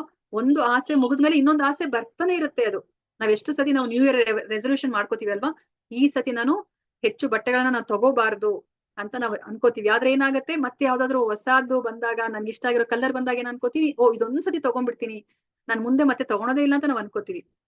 ಆದ್ರೆ ನಮ್ಮ ಆಸೆಗೆ ಆ ಕೊನೆ ಅನ್ನೋದೇ ಇರೋದಿಲ್ಲ ಅಲ್ವಾ. ಅದಕ್ಕೆ ಈ ಪ್ರವೃತ್ತಿ ಮಾರ್ಗ ಅದು ಯಶಸ್ವಿಯಾದ ಮಾರ್ಗ ಅಲ್ಲ. ಅದಕ್ಕೋಸ್ಕರನೇ ಆ ನಿವೃತ್ತಿ ಮಾರ್ಗ, ಆ ವೈರಾಗ್ಯದ ಮಾರ್ಗ ಏನಿದೆ ಅದೇನೆ ಯಶಸ್ವಿಯಾದ ಪಥ ಅಂತ ಹೇಳ್ಬಿಟ್ಟು ನಾವು ತಿಳ್ಕೊಂಡ್ವಿ 2ನೇ ಅಧ್ಯಾಯದಲ್ಲೂ ಸಹ. ಸೊ ಇಲ್ಲಿ ಶ್ರೀಮದ್ ಭಾಗವತದಲ್ಲಿ ನಿವೃತ್ತಿ ಮಾರ್ಗ ಪಥವನ್ನ ಅನುಸರಿಸಲು ವಿಧಿಸಲಾಗಿರುವ ಒಂದು ವಿಜ್ಞಾನ ಅಲ್ವಾ. ನಾವು ಅದನ್ನು ಸಹ ಸರಿಯಾಗಿ ಅರ್ಥ ಮಾಡ್ಕೊಂಡಿದ್ವಿ ನಾವು ಭಗವದ್ಗೀತೆಯಲ್ಲಿ ಅಲ್ವಾ. ಈ ಭೌತಿಕ ಪ್ರಪಂಚದಲ್ಲಿ ಎಷ್ಟೆಲ್ಲ ಸುಂದರವಾದ ಸೃಷ್ಟಿ ಇದೆ, ಭಗವಂತನ ಸೃಷ್ಟಿ ಇದೆ.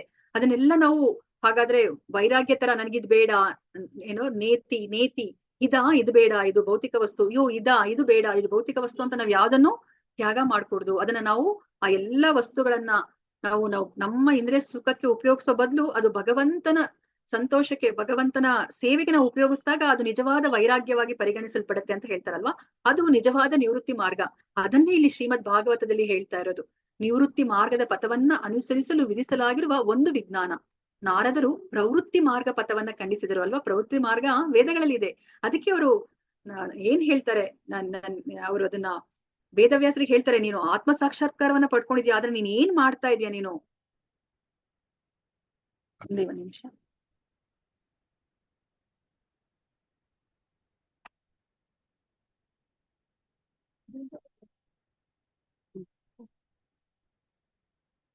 ಇದು ಖಂಡನೀಯವಾದದ್ದು ಅಂತ ಹೇಳ್ಬಿಟ್ಟು ಹೇಳ್ತಾರಲ್ವಾ ವೇದವ್ಯಾಸರಿಗೆ. ಆ ಪಥವು ಎಲ್ಲ ಬದ್ಧಾತ್ಮನಿಗೆ ಸ್ವಾಭಾವಿಕವಾಗಿಯೇ ಒಲವಿನ ಮಾರ್ಗ. ಶ್ರೀಮದ್ ಭಾಗವತದ ವಸ್ತುವು ಮಾನವನ ಐಹಿಕ ವ್ಯಾಧಿಗಳಿಗೆ ಒಂದು ಚಿಕಿತ್ಸಾ ಕ್ರಮವಾಗಿದೆ ಅಲ್ವಾ. ನಮ್ ಪ್ರಾಬ್ಲಮ್ ಏನು ಅಂದ್ರೆ ನಾವಿಲ್ಲಿ ಯೋಚನೆ ಮಾಡ್ತಾ ಇಲ್ಲ, ನಮ್ಗೊಂದು ರೋಗ ಇದೆ ಅಂತಾನೆ ನಾವ್ ಅರ್ಥನೆ ಮಾಡ್ಕೊಳ್ಳಿಲ್ಲ ಅಲ್ವಾ. ನಾವೇನ್ ಅನ್ಕೊಂಡಿದೀವಿ, ಈ ಭೌತಿಕ ಪ್ರಪಂಚ ಒಂದು ಹೋಟೆಲ್ ತರ, ಒಂದು ಪಿಕ್ನಿಕ್ ಸ್ಪಾಟ್, ಇಲ್ಲಿ ಎಂಜಾಯ್ ಮಾಡ್ಲಿಕ್ಕೆ ನಾವ್ ಬಂದಿದೀವಿ ಅಂತ ನಾವ್ ಅನ್ಕೊಂಡಿದೀವಿ ಅಲ್ವಾ. ಆದ್ರೆ ಇಲ್ಲ, ನಮ್ಗೆ ಈ ಭಗವದ್ಗೀತೆಗೆ ಭಾಗವತಂ ಬಂದ್ಮೇಲೆ ನಮ್ಗೆ ಗೊತ್ತಾಗಿತ್ತು, ಅಯ್ಯೋ ನಾವಿಲ್ಲಿರೋದು ಜೈಲಲ್ಲಿ, ನಾವಿಲ್ಲಿ ಬಂದಿರೋದು ನಾವು ನಮ್ಮನ್ನ ಏನು ಶಿಕ್ಷಣ ಕೊಡ್ಲಿಕ್ಕೆ ನಮ್ಮನ್ನ ಇಲ್ಲಿ ಕಳ್ಸಿದ್ದಾರೆ ಭಗವಂತ ಅಂತ ನಾವು ಅರ್ಥ ಮಾಡ್ಕೋತಿರೋದೇ ಈಗ ಅಲ್ವಾ. ಅದನ್ನೇ ಇಲ್ಲಿ ಹೇಳ್ತಾ ಇದ್ದಾರೆ, ಈ ಶ್ರೀಮದ್ ಭಾಗವತದಲ್ಲಿ ನಮ್ಗೆ ತಿಳಿಸಿಕೊಡ್ತಾ ಇದ್ದಾರೆ. ಮಾನವನ ಐಹಿಕ ವ್ಯಾಧಿಗಳಿಗೆ ಒಂದು ಚಿಕಿತ್ಸಾ ಕ್ರಮವಾಗಿದೆ ಈ ಭಾಗವತದಲ್ಲಿರುವ ಈ ನಿವೃತ್ತಿ ಮಾರ್ಗ, ಅಥವಾ ಐಹಿಕ ಅಸ್ತಿತ್ವದ ಯಾತನೆಗಳ ಸಂಪೂರ್ಣ ನಿವಾರಣೆಯೇ ಆಗಿದೆ ಅಲ್ವಾ. ನಾವ್ ಇವಾಗ ವೇದಗಳನ್ನ ಓದಿದ್ರೆ ನಾವ್ ಇನ್ನ ನಾವು ಹೆಚ್ಚು ಈ ಐಹಿಕ ಬಂಧನದಲ್ಲಿ ನಾವು ಸಿಕ್ಕಾಕೋತೀವಿ ಅಲ್ವಾ. ವೇದಗಳಲ್ಲಿ ಇರೋದನ್ನ ನಾವು ಫಾಲೋ ಮಾಡಿದ್ರೆ, ವೇದಗಳಲ್ಲಿ ತಪ್ಪಾಗಿ ಕೊಟ್ಟಿದ್ದಾರೆ ಅಂತ ಅಲ್ಲ, ಯಾಕಂದ್ರೆ ನಾವು ಆ ಮೋಕ್ಷದ ಕಡೆಗೆ ನಾವು ಹೋಗೋದೇ ಇಲ್ಲ.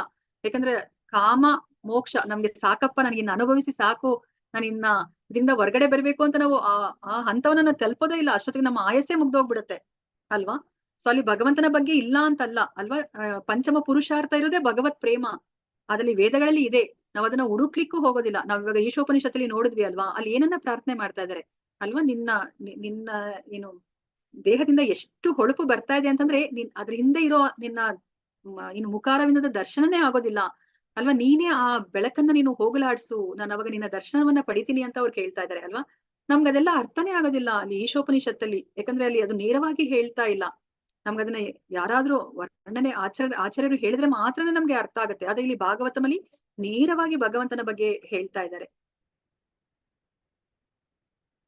ಸೊ ಇವಾಗ ವೇದವ್ಯಾಸರು ಶ್ರೀಮದ್ ಭಾಗವತವನ್ನ ಅವರು ಸಂಕಲಿಸಿ ಪರಿಷ್ಕರಿಸಿದ ಮೇಲೆ ಅವರು ಆತ್ಮ ಸಾಕ್ಷಾತ್ಕಾರದಲ್ಲಿ ಹುಟ್ಟಿದಾಗ್ಲೇನೆ ಆತ್ಮ ಸಾಕ್ಷಾತ್ಕಾರದಲ್ಲಿರುವಂತಹ ತಮ್ಮ ಮಗನಿಗೆ ಅವರು ಬೋಧಿಸ್ತಾರೆ. ಸೊ ಇವಾಗ ಶೌನಕ ಋಷಿಗಳಿಗೆ ಒಂದು ಪ್ರಶ್ನೆ ಬಂದ್ಬಿಡುತ್ತೆ, ಇದೇನಿದು ನಾವಿವಾಗ ಭೌತಿಕ ಪ್ರಪಂಚದಲ್ಲಿ ನಮ್ಮ ಗುರಿ ಏನಿದೆ, ಅಂತಿಮ ಗುರಿ ಏನು, ಮೋಕ್ಷ. ನಾವ್ ಈ ದೇಹವನ್ನ, ನಾವ್ ಈ ಭೌತಿಕ ದೇಹ ಏನ್ ಪಡೆದಿದ್ಯೋ ಅದರಿಂದ ನಮ್ಗೆ ವಿಮುಕ್ತಿ ಸಿಗ್ಬೇಕು ಅಲ್ವಾ, ಮುಕ್ತಿ ಸಿಗ್ಬೇಕು, ಅದೇ ನಮ್ಮ ಜೀವನದ ಗುರಿ. ಆದ್ರೆ ಇಲ್ಲಿ ಶುಕ ಮುನಿಗಳು ಆಲ್ರೆಡಿ ಅವರು ಆತ್ಮ ಸಾಕ್ಷಾತ್ಕಾರವನ್ನ ಪಡೆದ್ಬಿಟ್ಟಿದ್ದಾರೆ. ಯಾಕೆ ಅವ್ರಿಗೆ ಈ ಶ್ರೀಮದ್ ಭಾಗವತವನ್ನ ಅವರು ಬೋಧಿಸ್ತಾರೆ, ಅವ್ರು ಯಾಕೆ ಇದನ್ನೆಲ್ಲ ಅರ್ಥ ಮಾಡ್ಕೊಳ್ಲಿಕ್ಕೆ ಅವ್ರು ಯಾಕೆ ಕಷ್ಟ ಪಡ್ತಾರೆ ಅನ್ನೋ ಒಂದು ಪ್ರಶ್ನೆಯನ್ನ ಇಲ್ಲಿ ಶೌನಕ ಋಷಿಗಳು ಕೇಳ್ತಾ ಇದ್ದಾರೆ. ಶೌನಕ ಉವಾಚ ಸವೈ ನಿವೃತ್ತಿ ನಿರತಃ ಸರ್ವತ್ರೋ ಉಪೇಕ್ಷಕೋ ಮುನಿಃ ಕಸ್ಯವಾ ಬೃಹತಿ ಮೇತಾತ್ ಆತ್ಮಾರಾಮ ಸಮಭ್ಯಸತ್. ಶ್ರೀ ಶೌನಕ ಮುನಿಗಳು ಸೂತ ಮುನಿಗಳನ್ನ ಕೇಳಿದರು. ಶ್ರೀ ಶುಕ ಮುನಿಗಳು ಆಗಲೇ ಆತ್ಮ ಸಾಕ್ಷಾತ್ಕಾರದ ಪಥದಲ್ಲಿದ್ದರು, ಆದ್ದರಿಂದ ಅವರು ಆತ್ಮ ಸಂತುಷ್ಟರಾಗಿದ್ದರು. ಹಾಗಿದ್ದು ಅವರು ಅಷ್ಟೊಂದು ವಿಸ್ತಾರವಾದ ಸಾಹಿತ್ಯವನ್ನ ಅಧ್ಯಯನ ಮಾಡುವ ಶ್ರಮವನ್ನು ಏಕೆ ಕೈಗೊಂಡರು ಅಲ್ವಾ. ನೋಡಿ, ನಮ್ ಜೀವನದಲ್ಲಿ ಆಲ್ರೆಡಿ ಗುರಿ ಮುಟ್ಟಿದ್ಮೇಲೆ ಮತ್ತೆ ಅವರು ಇವಾಗ MBBS ಓದ್ಬಿಟ್ಟು ಅಲ್ಲಿ PhD ಎಲ್ಲಾನು ಆಗೋಗ್ಬಿಟ್ಟಿರುತ್ತೆ ಅನ್ಕೊಳ್ಳಿ, ಮತ್ತೆ ಅವರು ಇಲ್ಲಿ LKG ಬಂದ್ರೆ ಏನಕ್ಕಪ್ಪ ಈ ತರ ಬಂದಿದ್ದಾರೆ ಅಂತ ಆಶ್ಚರ್ಯ ಆಗತ್ತೆ ಅಲ್ವಾ. ಅದನ್ನೇ ಇಲ್ಲಿ ಹೇಳ್ತಾ ಇದ್ದಾರೆ, ಇವರು ಆತ್ಮ ಸಾಕ್ಷಾತ್ಕಾರವೇ ನಮ್ಮ ಜೀವನದ ಗುರಿ, ಅದೇ ಸಿಕ್ಬಿಟ್ಟಿದೆ ಅವ್ರಿಗೆ, ಮತ್ತೆ ಯಾಕೆ ಅವ್ರು ಇಲ್ಲಿ ಈ ವಿಸ್ತಾರವಾದ ಸಾಹಿತ್ಯವನ್ನ ಅಧ್ಯಯನ ಮಾಡ್ಲಿಕ್ಕೆ ಯಾಕೆ ಅವ್ರು ಶ್ರಮವನ್ನ ತಗೊಂಡ್ರು ಅವರು ಅಂತ ಕೇಳ್ತಾ ಇದ್ದಾರೆ ಇಲ್ಲಿ. ಭಾವಾರ್ಥ ಶಿಲಪ್ರಭುಪಾದ ಅವರಿಂದ, ಶಿಲಪ್ರಭುಪಾದ ಅವರಿಗೆ ಜಯವಾಗಲಿ. ಜನಸಾಮಾನ್ಯರಿಗೆ ಜೀವನದಲ್ಲಿ ಅತ್ಯುನ್ನತ ಪರಿಪೂರ್ಣತೆ ಎಂದರೆ ಐಹಿಕ ಚಟುವಟಿಕೆಗಳನ್ನ ತೊರೆದು ಆತ್ಮ ಸಾಕ್ಷಾತ್ಕಾರದ ಪಥದಲ್ಲಿ ಸ್ಥಿರವಾಗುವುದು. ಯಾರು ಇಂದ್ರಿಯ ಭೋಗದಲ್ಲಿ ಸಂತೋಷ ಪಡುತ್ತಾರೋ ಅಥವಾ ಭೌತಿಕವಾದ ಶರೀರ ಸುಖ ಕಾರ್ಯಗಳಲ್ಲಿ ತೊಡಗಿರುತ್ತಾರೋ ಅಂತಹವರನ್ನ ಕರ್ಮಿಗಳು ಎಂದು ಕರೆಯಲಾಗುತ್ತದೆ. ಅಂತಹ ಸಹಸ್ರಾರು ಲಕ್ಷೋಪಲಕ್ಷ ಕರ್ಮಿಗಳಲ್ಲಿ ಒಬ್ಬರು ಆತ್ಮ ಸಾಕ್ಷಾತ್ಕಾರದ ಮೂಲಕ ಆತ್ಮರಾಮರಾಗಬಹುದು ಅಲ್ವಾ. ನಾವು ಭಗವದ್ಗೀತೆಯಲ್ಲೂ ನಾವು ನೋಡಿದ್ವಿ ಅಲ್ವಾ, ಏನು ಸಹಸ್ರಾರು ಜನಗಳು ಅವರು ಭಗವಂತನನ್ನ ಅಂದ್ರೆ ಈ ಆತ್ಮ ಸಾಕ್ಷಾತ್ಕಾರದ ಪಥದಲ್ಲಿ ಅವರು ತಮ್ಮನ್ನ ತಾವು ಕರ್ಕೊಂಡು ಹೋಗ್ತಾರೆ. ಆದ್ರೆ ಅದರಲ್ಲಿ ಆ ಮಾರ್ಗದ ಕಡೆಗೆ ಹೋಗೋರು ಕೆಲವೇ ಜನಗಳು ಮಾತ್ರ. ಆದ್ರೆ ಆ ಕೆಲವೇ ಜನಗಳಲ್ಲಿ ಆ ಭಗವಂತನನ್ನ ಪರಿಪೂರ್ಣವಾಗಿ ಅರ್ಥ ಮಾಡ್ಕೊಳ್ಳಿಕ್ಕೆ ಪ್ರಯತ್ನ ಪಡೋರಲ್ಲಿ ಅರ್ಥ ಮಾಡ್ಕೊಂಡಿದ್ದಾರೆ ಅಂತ ಹೇಳೋರು ಸಹ ಕಡಿಮೆನೆ. ಇವ್ರು ಅರ್ಥ ಮಾಡ್ಕೊಂಡಿದಾರಪ್ಪ ಭಗವಂತನ ಬಗ್ಗೆ ಅಂತ ನಾವ್ ಯಾರನ್ನಾದ್ರೂ ಹೇಳೋಣ ಅಂತ ನೋಡಿದ್ರೆ ಅವ್ರನ್ನು ಸಹ ಯಾರು ಸಿಗೋದಿಲ್ಲ. ಒಬ್ನೇ ಸಿಕ್ಕಿದ್ರೆ ಇರಬಹುದು ಅಂತ ಭಗವಂತರ ಹೇಳ್ತಾರೆ ಅಲ್ವಾ.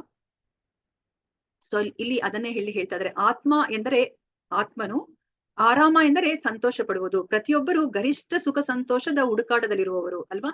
ನಮ್ ಜೀವನದಲ್ಲಿ ನಾವು ಅದನ್ನೇ ಯಾವಾಗ್ಲೂ ಸಂತೋಷವನ್ನೇ ನಾವು ಹರಿಸ್ತಾ ಇದೀವಿ ಅಲ್ವಾ. ನಮ್ಗೆ ನಾವ್ ಇವಾಗ ನಾವು ಭೌತಿಕ ಪ್ರಪಂಚದಲ್ಲಿ ನಾವು ನಮ್ಮ ಎಲ್ಲ ಶ್ರಮವನ್ನ, ಹಣವನ್ನ ಎಲ್ಲದಕ್ಕೂ ವ್ಯಯಿಸ್ತಾ ಇರೋದೇ ಹೆಚ್ಚು ಹೆಚ್ಚು ಸಂತೋಷವನ್ನ ಪಡಿಬೇಕು ಅಂತ. ಆದ್ರೆ ಹೆಚ್ಚು ಹೆಚ್ಚು ಸಂತೋಷವನ್ನ ನಮ್ಮ ಈ ದೇಹದ ಕುರಿತಾಗಿ ನಾವು ಯೋಚನೆ ಮಾಡ್ಕೊಂಡು ನಾವು ಅದರ ಬಗ್ಗೆ ನಾವು ಗಮನ ಹರಿಸ್ತಾ ಇದೀವಿ ಅಲ್ವಾ. ನಮ್ಗೆ ಇವಾಗ ಮೊದ್ಲು ನೆಲದ ಮೇಲೆ ಮಲ್ಕೋತಾ ಇದ್ವಿ, ಚಾಪೆ ಬೇಕು ಅನ್ನಿಸ್ತು. ಆಮೇಲೆ ಹಾಸಿಗೆಲೂ ಸಹ ಮೆತ್ತಗಿರ್ಬೇಕು, ಹಾಸಿಗೆ ದಿಂಬಿ ತರ ಇರ್ಬೇಕು ಅಂತ. ಅದಾದ್ಮೇಲೆ ಮತ್ತೆ ನಮ್ಗೆ ಮಂಚ ಬೇಕು ಅಂತ. ಮಂಚದ ಮೇಲೆ ಮೊದ್ಲು ಗಟ್ಟಿ ಹಾಸಿಗೆ ಇತ್ತು, ಈಗ ಡನ್ಲಪ್ ತರ ಹಾಸಿಗೆ ಅಲ್ವಾ. ಅಂದ್ರೆ ನಮ್ಗಿನ್ನ ಸಂತೋಷವನ್ನ ಹೆಚ್ಚು ಹೆಚ್ಚು ಸಂತೋಷವನ್ನ ಅನುಭವಿಸ್ಲಿಕ್ಕೆ ಕಡೆನೆ ನಾವು ನಮ್ಮ ಪ್ರಯತ್ನವನ್ನ ನಾವು ಪಡ್ತಾ ಇದೀವಿ. ಆದ್ರೆ ನಾವು ಅರ್ಥ ಮಾಡ್ಕೋತಾ ಇಲ್ಲ ಅಲ್ವಾ. ಈ ದೇಹ ನಾವಲ್ಲ, ನಾವು ಆತ್ಮ. ಆ ಆತ್ಮದ ಸಂತೋಷದ ಕಡೆಗೆ ನಾವು ಗಮನ ಹರಿಸ್ಬೇಕು ಅಂತ ನಾವು ಯೋಚನೆ ಮಾಡ್ತಾ ಇಲ್ಲ. ಇಲ್ಲಿ ಆತ್ಮರಾಮರ ಬಗ್ಗೆ ಹೇಳ್ತಾ ಇದ್ದಾರೆ. ಆದ್ದರಿಂದ ಕರ್ಮಿಗಳು ಅನುಭವಿಸುವ ಸುಖ ಸಂತೋಷಗಳ ಮಟ್ಟವು ಆತ್ಮರಾಮರದಕ್ಕಿನ್ನ ಭಿನ್ನವಾಗಿರುತ್ತದೆ. ಕರ್ಮಿಗಳು ಅವರು ಸಹ ಸಂತೋಷವನ್ನ ಅನುಭವಿಸ್ತಾರೆ, ಆದ್ರೆ ಅದು ದೇಹಕ್ಕೆ ಕುರಿತಾಗಿರುವಂತಹ ಸಂತೋಷವನ್ನ ಅನುಭವಿಸ್ತಾರೆ. ಆದ್ರೆ ಆತ್ಮರಾಮರ ಸಂತೋಷ ಯಾವ ತರ ಇರುತ್ತೆ ಅದನ್ನ ಇಲ್ಲಿ ಹೇಳ್ತಾ ಇದ್ದಾರೆ. ಆತ್ಮರಾಮರು ಎಲ್ಲ ರೀತಿಯಲ್ಲೂ ಐಹಿಕ ಸುಖ ಸಂತೋಷಗಳಲ್ಲಿ ಅನಾಸಕ್ತರಾಗಿರುತ್ತಾರೆ. ಶೀಲ ಶುಕಮುನಿಗಳು ಈಗಾಗಲೇ ಆ ಘಟ್ಟ ಸಾಧಿಸಿದ್ದರು.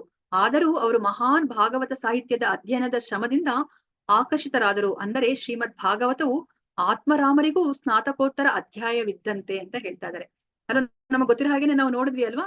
ಶುಕಮುನಿಗಳು ಅವ್ರು ಹುಟ್ಟಿದ ತಕ್ಷಣನೇ ಅವರು 16 ವರ್ಷದ ಬಾಲಕ, ಅಂದ್ರೆ 16 ವರ್ಷ ತನಕನೂ ಅವರು ಆ ವಾಟಿಕಾಳ ಗರ್ಭದಲ್ಲೇ ಇರ್ತಾರೆ. ಅದಾದ್ಮೇಲೆ ಕೃಷ್ಣನ ವಿನಂತಿಯ ಮೇರೆಗೆ ಅವರು ಶುಕಮುನಿಗಳು ಅವರು ಈ ಭೌತಿಕ ಪ್ರಪಂಚಕ್ಕೆ ಕಾಲಿಡ್ತಾರೆ ಅಲ್ವಾ. ನಿಮ್ಗೆ ಈ ಕತೆ ಗೊತ್ತಿದೆ ಅಂತ ಅನ್ಕೊಂಡಿದೀನಿ, ಅದಕ್ಕೆ ನಾನು ಹೇಳ್ತಾ ಇಲ್ಲ. ಸೊ ಅದಾದ್ಮೇಲೆ ಏನ್ ಮಾಡ್ತಾರೆ, ಅವರು ಹುಟ್ಟಿದ ತಕ್ಷಣನೇ ಅವರು ಕಾಡಿಗೆ ಹೊರಟೋಗ್ತಾರೆ.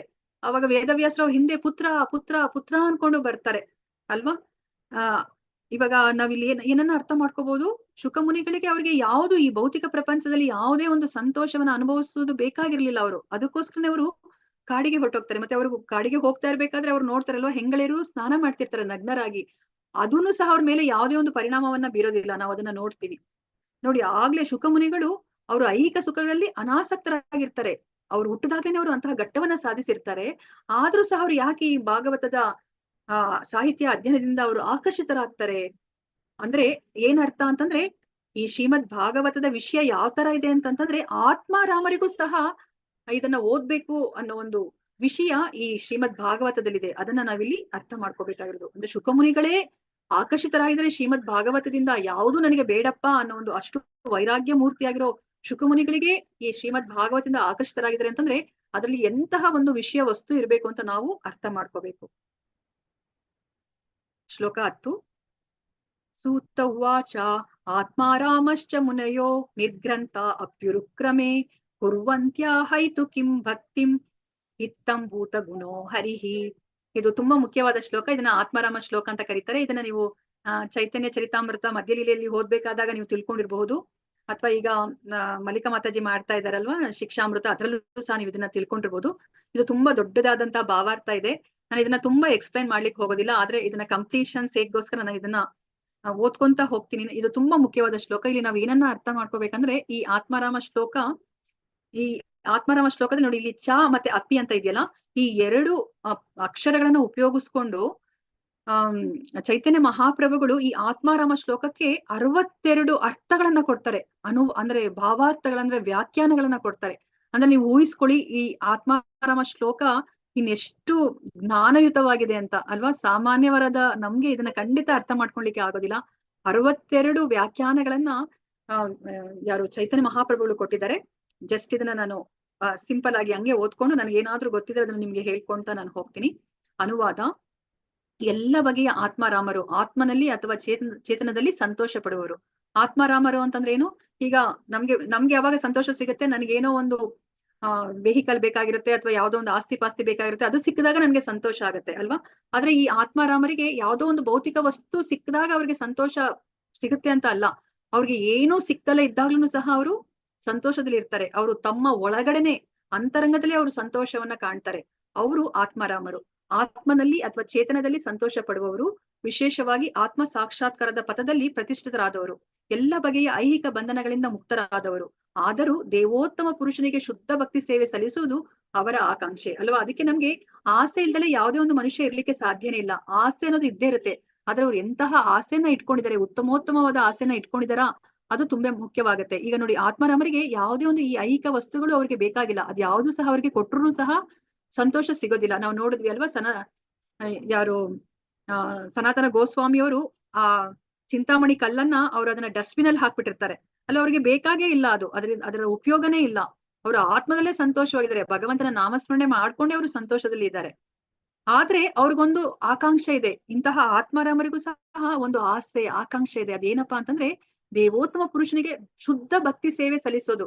ಅವರು ಪೂಜೆ ಮಾಡ್ತಾರೆ, ಅವ್ರು ಯಾವ್ದೋ ಒಂದು ಏನು ಇಚ್ಛೆ ಇಟ್ಕೊಂಡಿದ್ದಾರೆ ಅದನ್ನ ನೆರವೇರಿಸು ಅಂತ ಹೇಳ್ಬಿಟ್ಟು ಅವ್ರು ಕೇಳ್ತಾ ಪೂಜೆ ಮಾಡೋದಿಲ್ಲ ಅಲ್ವಾ. ಅನ್ಯಾಭಿಲಾಷಿತ ಶೂನ್ಯ, ಯಾವುದೇ ಒಂದು ಅಭಿಲಾಷೆ ಇಟ್ಕೊಳ್ಳೋದಿಲ್ಲ.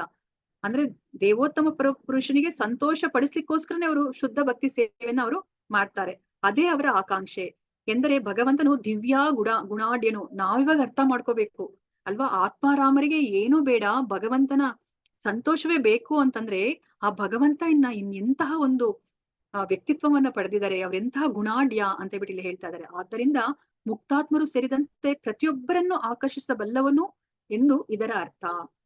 ಭಗವಂತ ಅಂದ್ರೆ ಏನ್ ಅರ್ಥ ಅಂತ ನಾವು ಭಗವಂತನ ಬಗ್ಗೆ ನಾವ್ ಇಲ್ಲಿ ಸ್ಪಷ್ಟವಾಗಿ ನಾವು ಅರ್ಥ ಮಾಡ್ಕೋಬಹುದು. ಆ ಮುಕ್ತಾತ್ಮರನ್ನೂ ಸಹ ಭಗವಂತ ಸೆಳಿತಾರೆ ಅಂತಂದ್ರೆ ಆ ಭಗವಂತ ಗುಣಗಳು ಇನ್ನೆಷ್ಟು ದಿವ್ಯವಾಗಿರಬಹುದು ಅಂತ ಹೇಳ್ಬಿಟ್ಟು ಇಲ್ಲಿ ಎಲ್ಲರನ್ನ ಆಕರ್ಷಿಸ್ಲಿಕ್ಕೆ ಸಾಧ್ಯ. ಮುಕ್ತಾತ್ಮರನ್ನು ಸಹ ತನ್ನೆಡೆಗೆ ಆಕರ್ಷಣೆ ಮಾಡ್ತಾರೆ ಭಗವಂತ ಅಂತ ಹೇಳ್ಬಿಟ್ಟು ಇಲ್ಲಿ ಹೇಳ್ತಾ ಇದ್ರೆ. ಭಾವಾರ್ಥದಲ್ಲಿ ಇಲ್ಲಿ ಏನೆಲ್ಲ ಪದಗಳಿದೆ, ಪ್ರತಿಯೊಂದು ಪದವನ್ನ ಇಲ್ಲಿ ಭಾವಾರ್ಥದಲ್ಲಿ ಪ್ರಭುಪಾದರು ಎಕ್ಸ್ಪ್ಲೇನ್ ಮಾಡ್ತಾ ಇದ್ದಾರೆ. ಇದನ್ನೊಂದನ್ನ ನಾನು ಮುಗಿಸ್ಬಿಡ್ತೀನಿ. ಇವತ್ತು 6:15 ಸಮಯ ದಾಟುತ್ತೆ. ಯಾಕಂದ್ರೆ ಇದನ್ನ ಮುಗಿಸಿದ್ರೆ ಅಷ್ಟೇ ನಾನು ಮುಂದೆ ಹೇಳ್ಕೊಂಡು ಹೋಗ್ಬೋದು. ಇದು ತುಂಬಾ ದೊಡ್ಡದಾದ ಭಾವಾರ್ಥ. ಇಲ್ಲಿ ತನಕ ಇರುವಂತ ಭಾವಾರ್ಥಗಳೆಲ್ಲನೂ ಸಹ ತುಂಬಾ ದೊಡ್ಡ ಭಾವಾರ್ಥ ಇತ್ತು. ಎಲ್ಲ ಭಾವಾರ್ಥಗಳು ಸಹ ತುಂಬಾ ಮುಖ್ಯವಾದ ಭಾವಾರ್ಥಗಳು. ಅದನ್ನ ಇನ್ನ ಹೆಚ್ಚು ವಿಷಯಗಳಿದೆ, ನನಗೆ ಅಷ್ಟನ್ನ ತಿಳಿಸ್ಲಿಕ್ಕೆ ಆಗ್ಲಿಲ್ಲ ಸಮಯದ ಅಭಾವ ಇರೋದ್ರಿಂದ. ಈಗ ಈ ಆತ್ಮಾರಾಮ ಶ್ಲೋಕದ ಅನುವಾದ ಹೇಳಿದ್ದಾಯ್ತು. ಭಾವಾರ್ಥವನ್ನ ಅರ್ಥ ಮಾಡ್ಕೊಂಡಂತೆ. ಭಾವಾರ್ಥ ಶಿಲಪ್ರಭುಪಾದ ಅವರಿಗೆ ಜಯವಾಗಲಿ.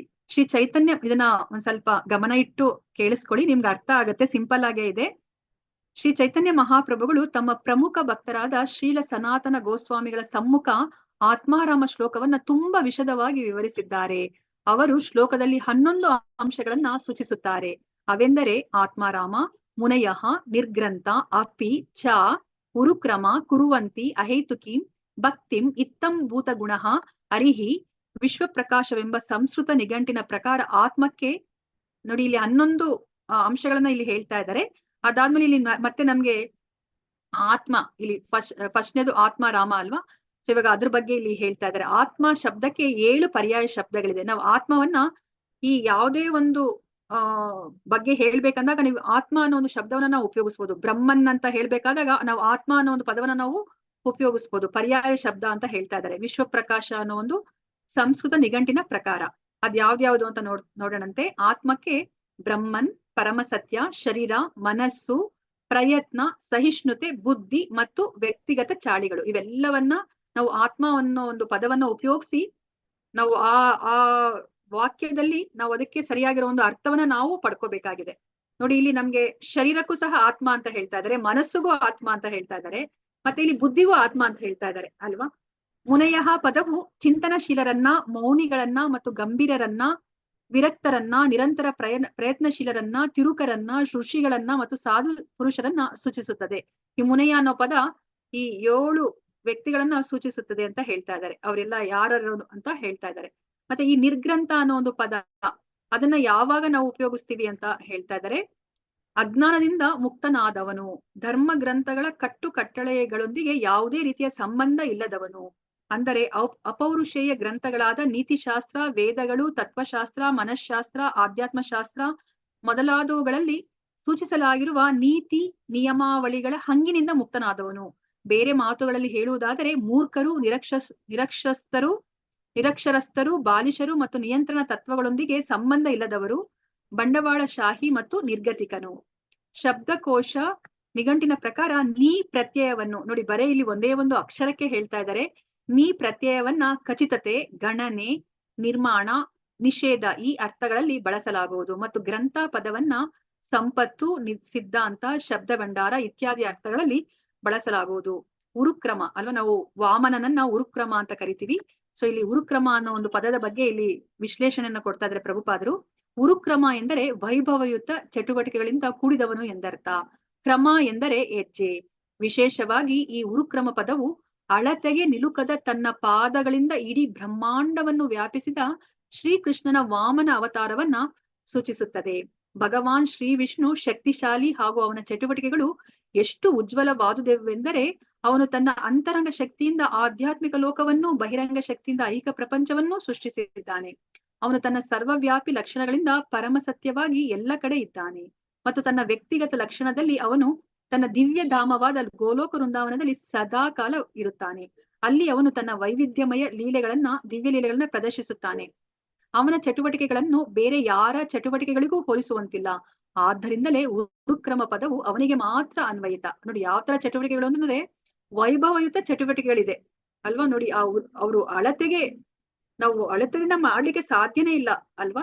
ಆ ತರ ಅವರು ಒಂದು ಪಾದದಿಂದನೇ ಅವರು ಇಡೀ ಊರ್ಧ್ವ ಲೋಕವನ್ನ ಅವರು ಅಳಿತಾರೆ. ಇನ್ನೊಂದು ಪಾದದಿಂದ ಅವರು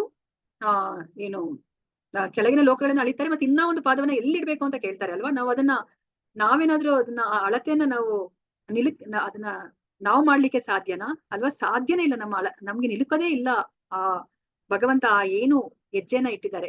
ಅದಕ್ಕೇನೆ ಈ ಉರುಕ್ರಮ ಅನ್ನೋ ಒಂದು ಪದವನ್ನ ಆ ಶ್ರೀಕೃಷ್ಣನ ವಾಮನ ಅವತಾರಕ್ಕೆ ಹೇಳಲಾಗಿದೆ ಅಂತ ಹೇಳ್ತಿದ್ದಾರೆ. ಸಂಸ್ಕೃತ ಧಾತುರೂಪ ಅನುಸಾರ ಕುರುವಂತಿ ಪ್ರಯೋಗವು ಬೇರೊಬ್ಬರ ಸಲುವಾಗಿ ಕೆಲಸ ಮಾಡುವುದನ್ನ ಸೂಚಿಸುತ್ತದೆ. ಆದ್ದರಿಂದ ಆತ್ಮಾರಾಮರು ಸ್ವಾರ್ಥಕ್ಕಾಗಿ ಅಲ್ಲ, ಭಗವಂತನಾದ ಉರುಕ್ರಮನ ಸಂತೋಷಕ್ಕಾಗಿ ಭಕ್ತಿ ಸೇವೆ ಸಲ್ಲಿಸುತ್ತಾರೆ ಅಲ್ವಾ. ಇವಾಗ ನಾವು ಸಹ ಭಕ್ತಿ ಸೇವೆ ಮಾಡ್ತೀವಿ. ನಾವು ಮುಂದೆ ದೇವ್ರ ಮುಂದೆ ನಿಂತ್ಕೊಂಡ್ರೆ ಇಷ್ಟದಲ್ಲಿ ಇಷ್ಟಿರುತ್ತೆ ಅಲ್ವಾ. ಭಗವಂತ ನನಗೆ ಈ ಆಸೆ ಇದೆ, ಅದನ್ನ ನೀನು ನೆರವೇರಿಸು, ನಾನು ನಿನಗೆ ಈ ತರ ಮಾಡ್ತೀನಿ, ನಾನು ನಿನ್ಗೆ ಒಂದು ತೆಂಗಿನಕಾಯಿ ಹೊಡಿತೀನಿ ಅಥವಾ ನನ್ನ ದೇವಸ್ಥಾನಕ್ಕೆ ಬರ್ತೀನಿ, ಈ ತರ ದಕ್ಷಿಣೆ ಹಾಕ್ತೀನಿ ಅಂತ ಹೇಳಿ ನಾವು ಭಗವಂತನಿಗೆ ನಾವು ಲಂಚವನ್ನ ಕೊಡ್ತೀವಿ ಅಲ್ವಾ. ಮತ್ತೆ ಆ ಭಕ್ತಿ ಸೇವೆ ಮಾಡಿದ್ರು ಸಹ ನಾವು ಅಲ್ಲಿ ನಮ್ದು ಯಾವ್ದೋ ಒಂದು ಉದ್ದೇಶ ಇರುತ್ತೆ, ನೆರವೇರಿಸ್ಕೋಬೇಕು ಅಂತ. ಆದ್ರೆ ಇಲ್ಲಿ ಆ ಕುರುವಂತಿ ಅಂತ ಯಾಕೆ ಅದನ್ನ ಹೇಳ್ತಾ ಇದ್ದಾರೆ ಅಂತಂದ್ರೆ ಆತ್ಮರಾಮರು ಭಗವಂತನಿಗೆ ಭಕ್ತಿ ಸೇವೆಯನ್ನ ಮಾಡೋದು ಅವರ ಸ್ವಾರ್ಥಕ್ಕಾಗಿ ಅಲ್ಲ, ಉರುಕ್ರಮನ ಸಂತೋಷಕ್ಕಾಗಿ ಅಂತ ಹೇಳ್ತಿದ್ದಾರೆ. ಏತು ಎಂದರೆ ಕಾರಣ. ಯಾರೊಬ್ಬರ ಇಂದ್ರಿಯ ತೃಪ್ತಿಗೆ ಅನೇಕ ಕಾರಣಗಳಿವೆ. ಅವುಗಳನ್ನ ಮುಖ್ಯವಾಗಿ ಐಹಿಕ ಸುಖ, ಯೋಗ ಶಕ್ತಿ ಮತ್ತು ಮೋಕ್ಷ ಎಂದು ವರ್ಗೀಕರಿಸಬಹುದು. ಇವುಗಳನ್ನ ಸಾಮಾನ್ಯವಾಗಿ ಪ್ರಗತಿಶೀಲ ವ್ಯಕ್ತಿಗಳು ಬಯಸುತ್ತಾರೆ. ಐಹಿಕ ಸುಖಗಳ ಮಟ್ಟಿಗೆ ಹೇಳುವುದಾದರೆ ಅವು ಅಸಂಖ್ಯಾತ ಮತ್ತು ಐಹಿಕವಾದಿಗಳು ಅವುಗಳನ್ನ ಇನ್ನಷ್ಟು ಹೆಚ್ಚಿಸಿಕೊಳ್ಳಲು ಕಾತರರಾಗಿರುತ್ತಾರೆ ಅಲ್ವಾ. ನಮ್ದು ಜೀವನದ ಉದ್ದೇಶನೂ ಅದೇ ತರ ಇತ್ತಲ್ವಾ. ಸೊ ನಾವು ಸಹ ಹಣ, ಅಂತಸ್ತು, ಆಸ್ತಿ ಪಾಸ್ತಿ ಎಲ್ಲಾ ಮಾಡ್ಕೋಬೇಕು ಅಂತ ಇತ್ತು. ನೋಡಿ ನಮ್ಗೆ ಅದನ್ನು ಸಹ ಅಸಾಮಾನ್ಯವಾಗಿದೆ. ಈಗ ಐಹಿಕವಾದಿಗಳು ಏನ್ ಮಾಡ್ತಾರೆ, ಅವ್ರು ಇರೋದನ್ನ ಅವ್ರ ಹತ್ರ ಎಷ್ಟಿರುತ್ತೋ ಅದನ್ನೆಲ್ಲ ಇನ್ನ ಹೆಚ್ಚು ಮಾಡ್ಕೊಳ್ಲಿಕ್ಕೆನೆ ಅವರು ಈ ತಮ್ಮ ಜೀವನವನ್ನ ಅವರು ಉಪಯೋಗಿಸ್ತಾರೆ. ಅದ್ರಲ್ಲೇನೆ ಅವರು ಕಾತರರಾಗಿರ್ತಾರೆ. ಏಕೆಂದರೆ ಅವರು ಮಾಯಾ ಶಕ್ತಿಯಿಂದ ಆವೃತರು. ಐಹಿಕ ಸುಖಗಳ ಪಟ್ಟಿಗೆ ಕೊನೆ ಎಂಬುದೇ ಇಲ್ಲ, ಅಥವಾ ಐಹಿಕ ಪ್ರಪಂಚದಲ್ಲಿ ಯಾರೊಬ್ಬರಿಂದಲೂ ಅವೆಲ್ಲವನ್ನ ಅನುಭವಿಸುವುದು ಸಾಧ್ಯವಿಲ್ಲ. ಯೋಗ ಶಕ್ತಿ ಬಗ್ಗೆ ಹೇಳುವುದಾದರೆ ಅವು ಒಟ್ಟಿಗೆ 8 ಅಲ್ವಾ. ನಾವು ಆ ಅಷ್ಟಶಕ್ತಿಗಳು ನಾವು ನೋಡಿದಿವಲ್ಲ, ಅಣಿಮ ಗರಿಮ, ಅದ್ರ ಬಗ್ಗೆ ಹೇಳ್ತಾ ಇದ್ದಾರೆ. ಎಂದರೆ ಅತ್ಯಂತ ಸೂಕ್ಷ್ಮ ರೂಪವಾಗುವುದು, ಭಾರರಹಿತವಾಗುವುದು, ಇಚ್ಛಾನುಸಾರ ಎಲ್ಲವನ್ನ ಪಡೆಯುವುದು, ಲೌಕಿಕ ಪ್ರಕೃತಿಯ ಮೇಲೆ ಯಜಮಾನಿಕೆ ನಡೆಸುವುದು, ಉಳಿದ ಜೀವಿಗಳ ಮೇಲೆ ನಿಯಂತ್ರಣ ಹೇರುವುದು, ಭೂಗೋಳಗಳನ್ನ ಬಾಹ್ಯಾಕಾಶಕ್ಕೆ ಕಳಿಸುವುದು ಇತ್ಯಾದಿ ಈ ಯೋಗ ಶಕ್ತಿಗಳನ್ನ ಭಾಗವತದಲ್ಲಿ ಸೂಚಿಸಲಾಗಿದೆ. ಮೋಕ್ಷದ ಪ್ರಕಾರಗಳು 5. ಸೊ ನಾವು 5 ಮೋಕ್ಷಗಳ ಪ್ರಕಾರಗಳನ್ನ ನಾವು ತಿಳ್ಕೊಂಡಿದೀವಿ ಅಲ್ವಾ. ಯಾರಾದ್ರೂ ಹೇಳ್ತೀರಾ 5 ಮೋಕ್ಷಗಳು ಯಾವುದು ಅಂತ ಹೇಳ್ಬಿಟ್ಟು? ಹರೇ ಕೃಷ್ಣ. ಸಾಯುಜ್ಯ, ಎಲ್ಲದಕ್ಕಿಂತ ಕಡಿಮೆ ಮಟ್ಟದ್ದು ಸಾಯುಜ್ಯ. ಅದಾದ್ಮೇಲೆ ಸಾರೂಪ್ಯ, ಸಾಲೋಕ್ಯ, ಸಾಮೀಪ್ಯ, ಸಾಸ್ತಿ ಅಲ್ವಾ. ಓಕೆ. ಆದ್ದರಿಂದ ಭಗವಂತನಿಗೆ ಪರಿಶುದ್ಧ ಸೇವೆ ಎಂದರೆ ಮೇಲೆ ಸೂಚಿಸಿದ ವ್ಯಕ್ತಿಗತ ಲಾಭಗಳ ಆಕಾಂಕ್ಷೆ ಇಲ್ಲದೆ ಸಲ್ಲಿಸುವ ಸೇವೆಯೇ ಆಗಿದೆ. ನೋಡಿ ಅಲ್ಲಿ ಮೋಕ್ಷವನ್ನು ಸಹ ಅವರು ಆತ್ಮರಾಮರು ಅಪೇಕ್ಷೆ ಮಾಡ್ತಾ ಇಲ್ಲ. ಹಾಗೆ ಶಕ್ತಿಪೂರ್ಣ ದೇವೋತ್ತಮ ಪುರುಷನಾದ ಶ್ರೀಕೃಷ್ಣನು ಎಲ್ಲ ಬಗೆಯ ವೈಯಕ್ತಿಕ ಲಾಭಗಳ ಆಕಾಂಕ್ಷೆಯಿಂದ ಮುಕ್ತರಾದ ಇಂತಹ ಪರಿಶುದ್ಧ ಭಕ್ತರಿಂದ ಸಂಪೂರ್ಣ ತೃಪ್ತನಾಗಬಹುದು. ಅಲ್ವಾ. ಕೃಷ್ಣನಿಗೆ ಆಕರ್ಷತಿ ಯಾವುದು ಅಂತಂತಂದ್ರೆ ಭಕ್ತಿ ಅಲ್ವಾ. ಕೃಷ್ಣ ಭಕ್ತರಿಗೋಸ್ಕರ ಏನ್ ಬೇಕಾದ್ರೂ ಅವ್ರು ಮಾಡ್ಲಿಕ್ಕೆ ಅವರು ತಯಾರಿದ್ದಾರೆ ಅಲ್ವಾ. ನಾವು ನೋಡಿದ್ವಿ ಅಲ್ವಾ. ಅರ್ಜುನನಿಗೆ ಅವರು ಸಾರಥ್ಯವನ್ನು ಸಹ ಅವರು ಮಾಡ್ಲಿಕ್ಕೆ ಅವ್ರು ಒಪ್ಕೋತಾರೆ ಅಂತಂದ್ರೆ ನೋಡಿ, ಅವರು ಭಕ್ತರಿಗೋಸ್ಕರ ಏನ್ ಬೇಕಾದ್ರೂ ಮಾಡ್ಲಿಕ್ಕೆ ಅವರು ತಯಾರಿದ್ದಾರೆ. ಭಗವಂತನಿಗೆ ಪರಿಶುದ್ಧ ಭಕ್ತಿ ಸೇವೆಯು ವಿವಿಧ ಹಂತಗಳಲ್ಲಿ ಬೆಳೆಯುತ್ತದೆ. ಲೌಕಿಕ ಕ್ಷೇತ್ರದಲ್ಲಿ ಭಕ್ತಿ ಸೇವಾಚರಣೆಯು 81 ವಿವಿಧ ಗುಣಗಳಿಂದ ಕೂಡಿದ್ದು ಈ ಎಲ್ಲ ಚಟುವಟಿಕೆಗಳಿಗೆ ಮೀರಿದ್ದು ಭಕ್ತಿ ಸೇವೆಯ ಪಾರಮಾರ್ಥಿಕ ಆಚರಣೆ ಅಲ್ವಾ. ನಾವು ಭಕ್ತಿ ರಸಾಮೃತ ಸಿಂಧುವಲ್ಲಿ ನಾವು ನೋಡಿದ್ವಿ ಹೇಗೆ ನಾವು ಭಕ್ತಿಯನ್ನ ಮಾಡ್ಬೇಕು, ಆ ಸಾಧನಾ ಭಕ್ತಿ ಅಂತ ಹೇಳ್ಬಿಟ್ಟು. ಇದು ಪ್ರಥಮ ಸ್ಥಾನದ ಪ್ರಕ್ರಿಯೆಯಾಗಿದ್ದು ಇದನ್ನು ಸಾಧನ ಭಕ್ತಿ ಎಂದು ಕರೆಯಲಾಗುತ್ತದೆ. ಸಾಧನ ಭಕ್ತಿಯ ಆಚರಣೆಯು ಭಗವಂತನ ದಿವ್ಯ ಪ್ರೇಮವಾಗಿ ಪರಿಪಕ್ವಗೊಂಡಾಗ ಅದು ಅನುಕ್ರಮವಾಗಿ 9 ಬಗೆಯ ಮಮಕಾರಯುತ ಪ್ರಗತಿಪರ ಹಂತಗಳಲ್ಲಿ ವರ್ಧಿಸುತ್ತದೆ. ಅವೆಂದರೆ ಅನುರಾಗ, ಪ್ರೀತಿ, ವಾತ್ಸಲ್ಯ, ಭಾವ, ಆಕರ್ಷಣೆ, ಅವಲಂಬನೆ, ಅನುಸರಣೆ, ಆನಂದ ಪರವಶತೆ ಮತ್ತು ವಿರಹದ ತೀವ್ರ ಭಾವನೆಗಳು. ಸೊ ನಾವು ಅಂದ್ರೆ ಈ ಸಾಧನಾ ಭಕ್ತಿಯಿಂದ ನಾವು ಏನು ರಾಗ ಏನು ಯಾವ ಭಕ್ತಿ ನೆಕ್ಸ್ಟ್ ಇರೋದು? ರಾಗಾತ್ಮಿಕ ರಾಗಾನುಗ ಭಕ್ತಿ ಅಲ್ವಾ. ಆ ರಾಗಾನುಗ ಭಕ್ತಿಗೆ ನಾವು ಹೋಗ್ಬೇಕಾಗತ್ತೆ. ಸೊ ಇವಾಗ ನಾವು ರಾಗಾತ್ಮಿಕ ಭಕ್ತಿಯನ್ನಂತೂ ನಾವು ಮಾಡ್ಲಿಕ್ಕೆ ಸಾಧ್ಯ ಇಲ್ಲ ಅಲ್ವಾ. ಅದನ್ನ ಬರೇ ಯಾರು ಆ ಗೋಲೋಕ ವೃಂದಾವನದಲ್ಲಿ ಯಾರಿದಾರೋ ಅವ್ರು ಮಾತ್ರನೇ ಆ ರಾಗಾತ್ಮಿಕ ಭಕ್ತಿಯನ್ನ ಮಾಡ್ಲಿಕ್ಕೆ ಸಾಧ್ಯ. ನಾವು ಬರೇ ಆ ರಾಗಾನುಗ ಭಕ್ತಿಯನ್ನ ಮಾತ್ರ ಅಂದ್ರೆ ಸಹಜವಾದ ಭಕ್ತಿಯನ್ನ ನಾವು ಅಷ್ಟೇ ಬೆಳೆಸ್ಕೊಳ್ಲಿಕ್ಕೆ ಸಾಧ್ಯ, ನಾವು ಸಾಧನೆಯನ್ನ ಮಾಡಿ ಅಲ್ವಾ. ಅದು ಈ 9 ಹಂತಗಳಲ್ಲಿ ವರ್ಧಿಸುತ್ತದೆ ಅಂತ ಹೇಳ್ಬಿಟ್ಟು ಈ 9 ಹಂತಗಳನ್ನ ಹೇಳ್ತಾ ಇದ್ರೆ, ಕೊನೆಯದಾಗಿ ವಿರಹದ ತೀವ್ರ ಭಾವನೆಗಳು ಅಲ್ವಾ. ನಾವು ಆ ವಿರಹದ ಭಾವನೆ ನಾವು ನೋಡ್ತೀವಲ್ಲ ಗೋಪಿಕಾ ಸ್ತ್ರೀಯರಲ್ಲಿ. ಸೊ ಅದಕ್ಕೆ ಏನ್ ಹೆಸರನ್ನ ಕೊಡ್ತಾರೆ? ಎಂತಹ ವಿಪ್ರಲಂಬ ಭಾವ ಅಲ್ವಾ. ಆ ವಿಪ್ರಲಂಬದ ಭಾವದಲ್ಲಿ ನಾವು ಭಗವಂತನ ಸೇವೆಯನ್ನ ಮಾಡೋದು ಎಲ್ಲದಕ್ಕಿಂತ ಉನ್ನತವಾದ ಸೇವೆ ಅಂತ ನಾವು ತಿಳ್ಕೊಂಡಿದೀವಿ ಅಲ್ವಾ. ಇದು ಉಪದೇಶಾಮೃತದಲ್ಲಿ ನಾವು ತಿಳ್ಕೊಂಡಿದೀವಿ ಅಲ್ವಾ. ಅದನ್ನ ಇಲ್ಲಿ ಹೇಳ್ತಾ ಇದ್ದಾರೆ. ನಿಷ್ಕ್ರಿಯ ಭಕ್ತನ ಅನುರಾಗವು ಭಗವಂತನ ದಿವ್ಯ ಪ್ರೇಮದ ಹಂತದವರೆಗೆ ಬೆಳೆಯುತ್ತದೆ. ಕ್ರಿಯಾಶೀಲ ಸೇವಕನ ಅನುರಾಗವು ಅವಲಂಬನದ ಹಂತದವರೆಗೆ ಬೆಳೆಯುತ್ತದೆ ಮತ್ತು ಸತ್ಯಭಾವದ ಹಾಗೂ ಪಿತೃವಾತ್ಸಲ್ಯ ಭಾವದ ಭಕ್ತರ ಅನುರಾಗವು ಅನುಸರಣೆಯ ಹಂತದವರೆಗೆ ಬೆಳೆಯುತ್ತದೆ. ಮಧುರ ಪ್ರೇಮದ ಭಕ್ತರು ತೀವ್ರ ವಿರಹ ಭಾವದ ಹಂತದವರೆಗೆ ಆನಂದ ಪರವಶರಾಗುತ್ತಾರೆ. ಇವು ಭಗವಂತನ ಪರಿಶುದ್ಧ ಭಕ್ತಿ ಸೇವೆಯ ಕೆಲವು ಲಕ್ಷಣಗಳು ಇಲ್ಲಿ ಹೇಳ್ತಾ ಇದ್ದಾರೆ. ಅಂದ್ರೆ ಯಾವ ಭಕ್ತರ ಭಕ್ತಿ ಅದು ಎಲ್ಲಿ ತನಕ ಬೆಳೆಯುತ್ತೆ ಅಂತ ಹೇಳ್ತಾ ಇದ್ದಾರೆ. ಇವಾಗ ನಮಗ್ ಗೊತ್ತಿರೋ ಹಾಗೇನೆ ಮಧುರ ಪ್ರೇಮ ಅಲ್ವಾ. ನಮ್ಗೆ ಶ್ರೀಮತಿ ರಾಧಾರಾಣಿ ಮತ್ತೆ ಗೋಪಿಕಾಸ್ತ್ರೀಯರು ಅವರೆಲ್ಲರೂ ಸಹ ಆ ಮಧುರ ರಸದಲ್ಲಿ ಇದ್ದವರು, ಮಾಧುರ್ಯ ರಸದಲ್ಲಿ ಇದ್ದವರು. ಅವರು ಪ್ರೇಮ ಎಲ್ಲಿ ತನಕ ಅದು ಬೆಳೀತಾ ಇದೆ? ವಿರಹದ ಭಾವದ ತನಕ ಅದು ಬೆಳೀತಾ ಇದೆ. ಅದನ್ನ ಇಲ್ಲಿ ಹೇಳ್ತಾ ಇದ್ದಾರೆ. ಹರಿಭಕ್ತಿ ಸುಧೋದಯದ ಪ್ರಕಾರ ಹಿತ್ತಂಭೂತ ಪದದ ಅರ್ಥವೆಂದರೆ ಸಂಪೂರ್ಣ ಆನಂದ. ನಿರಾಕಾರ ಬ್ರಹ್ಮನ ಸಾಕ್ಷಾತ್ಕಾರದಲ್ಲಿ ಸಿಗುವ ದಿವ್ಯಾನಂದವನ್ನ ಗೋಪಾದದ ಹಳ್ಳದಲ್ಲಿ ನಿಂತ ನೀರಿಗೆ ಹೋಲಿಸಬಹುದು ಅಲ್ವಾ. ನೋಡಿ ಇಲ್ಲಿ ನಮ್ಗೆ ಅರ್ಥ ಮಾಡಿಸ್ತಾ ಇದ್ದಾರೆ ಅಲ್ವಾ. ನಾವ್ ಇವಾಗ ನಮ್ಮ ಜೀವನದ ಗುರಿ ಏನು? ನಾವು ಸಂತೋಷವನ್ನ ಪಡೆಯೋದು, ಆನಂದವನ್ನ ಪಡೆಯೋದು. ಈ ನಿರಾಕಾರ ನಾವು ಭಗವಂತನನ್ನ ನಾವು ನಿರಾಕಾರ ರೂಪದಲ್ಲಿ ನಾವು ಪೂಜೆ ಮಾಡಿದ್ರೆ ನಮ್ಗೆ ಆನಂದ ಸಿಗುತ್ತೆ. ಆ ಆನಂದ ಎಷ್ಟು ಅಂತ ಹೇಳ್ತಾ ಇದ್ದಾರೆ ಅಂದ್ರೆ ಗೋಪಾದದ ಹಳ್ಳದಲ್ಲಿ ನಿಂತ ಸ್ವಲ್ಪ ನೀರಿಗೆ ಹೋಲಿಸ್ತಾ ಇದ್ದಾರೆ. ಆದ್ರೆ ದೇವೋತ್ತಮ ಪರಮ ಪುರುಷನಲ್ಲಿ ನಾವು ಪೂಜೆ ಮಾಡಿದ್ರೆ, ಭಕ್ತಿ ಸೇವೆನ ಮಾಡಿದ್ರೆ ನಮ್ಗೆ ಎಷ್ಟು ಆನಂದ ಸಿಗುತ್ತೆ? ಸಾಗರಕ್ಕೆ ಹೋಲಿಸ್ತಾ ಇದ್ದಾರೆ ಅಲ್ವಾ. ನಾವು ಆ ಶಿಕ್ಷಾಷ್ಟಕದಲ್ಲೂ ನಾವು ನೋಡಿದೀವಿ, ಆನಂದಾಂಬುದಿ ವರ್ಧನಂ. ಆ ಆನಂದ ಅನ್ನೋದು ಇನ್ನ ಹೆಚ್ಚು ಹೆಚ್ಚು ಆಗ್ತಾನೆ ಹೋಗ್ತಾ ಇರುತ್ತೆ ಅಲ್ವಾ. ಸಾಗರದಷ್ಟು ಅದು ವಿಶಾಲ. ಭಗವಾನ್ ಶ್ರೀಕೃಷ್ಣನ ವ್ಯಕ್ತಿಗತ ರೂಪವು ಎಷ್ಟು ಆಕರ್ಷಣೀಯವೆಂದರೆ ಅದು ಎಲ್ಲ ರೀತಿಯ ಆನಂದ, ಆಕರ್ಷಣೆ ಮತ್ತು ರಸಗಳನ್ನ ಒಳಗೊಂಡಿರುತ್ತದೆ. ಈ ಆಕರ್ಷಣೆಗಳು ಎಷ್ಟು ಪ್ರಬಲವಾಗಿರುತ್ತವೆಂದರೆ ಯಾರೊಬ್ಬರು ಅವುಗಳನ್ನ ಐಹಿಕ ಭೋಗ, ಯೋಗಶಕ್ತಿ ಮತ್ತು ಮೋಕ್ಷಕ್ಕೆ ವಿನಿಮಯ ಮಾಡಿಕೊಳ್ಳಲು ಇಚ್ಛಿಸುವುದಿಲ್ಲ ಅಲ್ವಾ. ಇವಾಗ ಭಗವದ್ ಭಕ್ತರಿಗೆ ಏನಾದ್ರೂ ನಾವು ನಿಮ್ಗೆ ಸ್ವರ್ಗವನ್ನ ಕೊಡ್ತೀವಿ ಅಥವಾ ಈ 3 ಲೋಕಗಳನ್ನ ಕೊಡ್ತೀವಿ, ನೀವು ಭಕ್ತಿ ಮಾಡೋದನ್ನ ಬಿಟ್ಬಿಡಿ, ಒಂದು ಕ್ಷಣ ಹರಿನಾಮವನ್ನ ಹೇಳ್ಕೊಬಿಡಿ ಅಂತಂದ್ರೆ ಅವ್ರು ಯಾವ್ದಕ್ಕೂ ತಯಾರಿರೋದಿಲ್ಲ ಅಲ್ವಾ. ಒಂದು ಕ್ಷಣಕ್ಕೂ ನಾನು ಹರಿನಾಮ ಹೇಳ್ಕೊಂಡು ನಾನು ಇರ್ಲಿಕ್ಕೆ ಸಾಧ್ಯ ಇಲ್ಲ, ನನಗೆ ಈ 3 ಲೋಕಗಳು ನನಗೆ ಬೇಡ, ಅದು ನನಗೆ ತುಚ್ಛ ಅಂತ ಹೇಳ್ಬಿಟ್ಟು ಹೇಳ್ತಾರೆ ಅಲ್ವಾ. ಅದನ್ನ ಇಲ್ಲಿ ಹೇಳ್ತಾ ಇದ್ದಾರೆ. ಐಹಿಕ ಭೋಗನೇ ಆಗ್ಲಿ, ಈ ಏನು ಯೋಗ ಶಕ್ತಿಗಳೇ ಆಗ್ಲಿ, ಈ ಮೋಕ್ಷನೇ ಆಗ್ಲಿ, ಅದ್ರ ಜೊತೆ ವಿನಿಮಯ ಮಾಡ್ಕೊಳ್ಳಿಕ್ಕೆ ಯಾರು ಇಚ್ಛೆ ಪಡೋದಿಲ್ಲ. ಈ ಮಾತಿಗೆ ತರ್ಕಬದ್ಧ ವಾದಗಳ ಬೆಂಬಲ ಬೇಕಿಲ್ಲ. ಆದರೆ ಪ್ರತಿಯೊಬ್ಬರು ಅವರವರ ಸ್ವಭಾವಗಳಿಂದಲೇ ಶ್ರೀಕೃಷ್ಣನ ಗುಣಗಳಿಂದ ಆಕರ್ಷಿತರಾಗುತ್ತಾರೆ. ಶ್ರೀಕೃಷ್ಣನ ಗುಣಗಳಿಗೂ ಲೌಕಿಕ ಗುಣಗಳಿಗೂ ಯಾವುದೇ ರೀತಿಯ ಸಂಬಂಧವಿಲ್ಲ ಎಂಬುದನ್ನು ನಾವು ಖಚಿತವಾಗಿ ತಿಳಿದುಕೊಳ್ಳಬೇಕು. ಅವೆಲ್ಲವೂ ಶಾಶ್ವತ, ಜ್ಞಾನಪೂರ್ಣ ಮತ್ತು ಪರಮಾನಂದಕಾರಿಯಾದವು. ಶ್ರೀಕೃಷ್ಣನ ಗುಣಗಳು ಅನಂತಾನಂತವಾಗಿದ್ದು ಒಬ್ಬನು ಒಂದರಿಂದ ಆಕರ್ಷಿತನಾದರೆ ಮತ್ತೊಬ್ಬನು ಇನ್ನೊಂದರಿಂದ ಆಕರ್ಷಿತನಾಗುತ್ತಾನೆ ಅಲ್ವಾ. ಆ ಕೃಷ್ಣನ ಗುಣಗಳಲ್ಲಿ ಒಬ್ರಿಗೆ ಒಂದೊಂದು ಇಷ್ಟ ಆಗತ್ತೆ ಅಂದ್ರೆ ಒಟ್ಟಲ್ಲಿ ಅವರು ಸರ್ವಾಕರ್ಷಣೀಯ ಮತ್ತು ಎಲ್ಲರನ್ನ ಅವರು ಆಕರ್ಷಿಸ್ತಾರೆ. ಮಹರ್ಷಿಗಳಾದ ಸನಕ, ಸನಾತನ, ಸನಂದ ಮತ್ತು ಸನತ್ ಕುಮಾರರಂತಹ 4 ಬ್ರಹ್ಮಚಾರಿ ಭಕ್ತರು ಶ್ರೀಕೃಷ್ಣನ ಪಾದ ಕಮಲಗಳಿಗೆ ಅರ್ಪಿಸಿದ ಶ್ರೀ ಗಂಧ ಲೇಪಿತ ತುಳಸಿ ಪತ್ರಗಳು ಹಾಗೂ ಹೂಗಳ ಸುವಾಸನೆಗಳಿಂದ ಆಕರ್ಷಿತರಾದರು. ಇವಾಗ ಯಾರ್ಯಾರು ಯಾವ್ದ್ರಿಂದ ಆಕರ್ಷಿತರಾಗ್ತಾರೆ ಆ ಭಗವಂತನ ಆ ಗುಣಗಳಿಂದ ಅಂತ ಹೇಳ್ತಾ ಇದ್ದಾರೆ. ನಮಗೆ ಗೊತ್ತಿರೋ ಹಾಗೆ ಈಗ ಸನತ್ ಕುಮಾರರು ಯಾವ್ದ್ರಿಂದ ಅವರು ಆಕರ್ಷಿತರಾಗ್ತಾರೆ, ಅವ್ರನ್ನು ಸಹ ಆತ್ಮಾರಾಮರೇ ಅಲ್ವಾ. ಅವರೆಲ್ಲರೂ ಸಹ ನಿರಾಕಾರ ವಾದಿಗಳಾಗಿರ್ತಾರೆ. ಆದ್ರೆ ಆ ಭಗವಂತನ ಪಾದ ಕಮಲಗಳಿದ್ದ ತುಳಸಿಯನ್ನ ಅವ್ರು ಯಾವಾಗ ಆಘ್ರಾಣಿಸ್ತಾರೋ ಆಗ ಅವರು ಭಗವದ್ ಭಕ್ತರಾಗ್ಬಿಡ್ತಾರೆ ಅಲ್ವಾ, ಅವರು ಭಕ್ತಿ ಮಾರ್ಗಕ್ಕೆ ಬಂದ್ಬಿಡ್ತಾರೆ. ಅಂತೆಯೇ ಶುಕಮುನಿಗಳು ಶ್ರೀಕೃಷ್ಣನ ದಿವ್ಯ ಲೀಲೆಗಳಿಂದ ಆಕರ್ಷಿತರಾದ್ರು ಅಲ್ವಾ. ನಮ್ಗೆ ಇವಾಗ ಶುಕಮುನಿಗಳ ಬಗ್ಗೆ ನಾವು ಕೇಳಿದೀವಿ ಅಲ್ವಾ. ಶುಕಮುನಿಗಳು ಅವರು 16 ವರ್ಷದ ಬಾಲಕನಾಗಿದ್ದು ಅವ್ರ ಅಮ್ಮನ ಹೊಟ್ಟೆಯಿಂದ ಹೊರಗಡೆ ಬಂದ ತಕ್ಷಣನೇ ಅವರು ಕಾಡಿಗೆ ಹೋಗ್ತಾರೆ. ವೇದವ್ಯಾಸರು ಪುತ್ರ ಪುತ್ರ ಅಂತ ಅವ್ರ ಹಿಂದೆ ಹೋದ್ರು ಸಹ ಅವರು ಹಿಂತಿರುಗಿ ಬರೋದೇ ಇಲ್ಲ. ಶುಕಮುನಿಗಳು ಆ ಕಾಡಲ್ಲಿ ಹೋದಾಗ ವೇದವ್ಯಾಸರು ಏನ್ ಮಾಡ್ತಾರೆ, ಹೇಗಾದ್ರೂ ಮಾಡಿ ಶುಕಮುನಿಗಳನ್ನ ವಾಪಸ್ ಕರ್ಕೊಂಡ್ಬಂದು ಅವ್ರಿಗೆ ಈ ಭಾಗವತಮನ್ನ ಅವ್ರಿಗೆ ಆ ಜ್ಞಾನವನ್ನ ತಿಳಿಸಿಕೊಡ್ಬೇಕು ಅಂತ ಅವ್ರಿಗೆ ಇಚ್ಛೆ ಇರುತ್ತೆ ಅಲ್ವಾ. ಅವ್ರ ಕೊನೆಗೆ ಅವ್ರು ಏನ್ ಮಾಡ್ತಾರೆ, ತಮ್ಮ ಶಿಷ್ಯರನ್ನ ಕಳಿಸ್ಬಿಟ್ಟು ಅವ್ರನ್ನ ಏನು ಮರ ಕಡಿಯೋರು ಆ ವೇಷದಲ್ಲಿ ಕಳಿಸ್ಬಿಟ್ಟು ಆ ಶುಕಮುನಿಗಳು ಎಲ್ಲಿ ಧ್ಯಾನಾಸಕ್ತರಾಗಿ ಕುತ್ಕೊಂಡಿರ್ತಾರೋ ಅಲ್ಲಿ ಅವ್ರಿಗೆ ಹೇಳ್ತಾರೆ ಅಲ್ವಾ, ಈ ಶ್ಲೋಕಗಳನ್ನ ನೀವು ಹೇಳಿ ಅಂತ ಹೇಳ್ಬಿಟ್ಟು.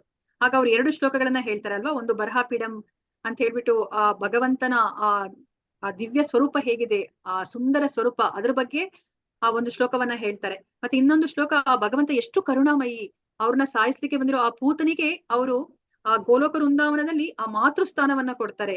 ಅವ್ರಿಗಿನ ಇನ್ಯಾರು ಕರುಣಾಮಯಿಗಳಿದ್ದಾರೆ ಅಂತ ಹೇಳ್ಬಿಟ್ಟು ಆ ಒಂದು ಶ್ಲೋಕ, ಆ 2 ಭಾಗವತಂ ಶ್ಲೋಕವನ್ನ ಅವರಲ್ಲಿ ಉಚ್ಚಾರಣೆ ಅಂದ್ರೆ ಅದನ್ನ ಅವರು ಹಾಡ್ತಾ ಇರ್ತಾರೆ.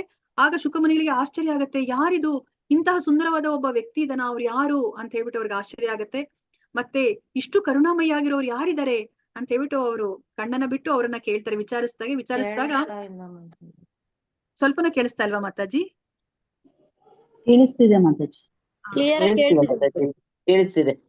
ಹಾ, ಓಕೆ. ಅವಾಗ ಶುಕಮುನಿಗಳು ಏನ್ ಮಾಡ್ತಾರೆ, ನಿಮ್ಮ ಗುರುಗಳು ಯಾರು, ನಾನ್ ತಿಳ್ಕೊಬೇಕು, ಈ ವ್ಯಕ್ತಿ ಬಗ್ಗೆ ನೀವು ಯಾರು ಇಲ್ಲಿ ವರ್ಣಿಸ್ತಾ ಇದ್ರಲ್ಲ ಆ ವ್ಯಕ್ತಿ ಯಾರು ಅಂತ ನಾನು ತಿಳ್ಕೊಬೇಕು, ನಿಮ್ಮ ಗುರುಗಳು ಯಾರು ಅಂತ ಕೇಳಿದಾಗ ಅವಾಗ ವೇದವ್ಯಾಸರು ಅಂತ ಹೇಳಿದಾಗ, ವೇದವ್ಯಾಸರ ಅವ್ರು ನಮ್ಮ ತಂದೆನೆ ಅಂತ ಹೇಳ್ಬಿಟ್ಟು ಅವ್ರು ಮತ್ತೆ ವಾಪಸ್ಸು ಅವರು ಆಶ್ರಮಕ್ಕೆ ಬರ್ತಾರೆ. ಆ ಶಮ್ಯಪ್ರಾಸ ಆಶ್ರಮಕ್ಕೆ ಅವರು ಬಂದು ವೇದವ್ಯಾಸರಿಂದ ಅವರು ಶ್ರೀಮದ್ ಭಾಗವತವನ್ನ ಅವರು ಆ ಜ್ಞಾನನ ಅವರು ಪಡ್ಕೋತಾರೆ.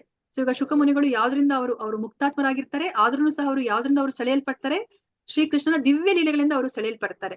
ಇದು ಭಗವಂತನ ದಿವ್ಯ ಲೀಲೆಗಳಿಗೂ ಲೌಕಿಕ ಮಮಕಾರಕ್ಕೂ ಯಾವುದೇ ಸಂಬಂಧವಿಲ್ಲ ಎಂಬುದನ್ನ ರುಜುವಾತುಗೊಳಿಸುತ್ತದೆ. ಇವಾಗ ನಮ್ಗೆ ಅವಾಗ ಅರ್ಥ ಆಗತ್ತೆ ಅಲ್ವಾ.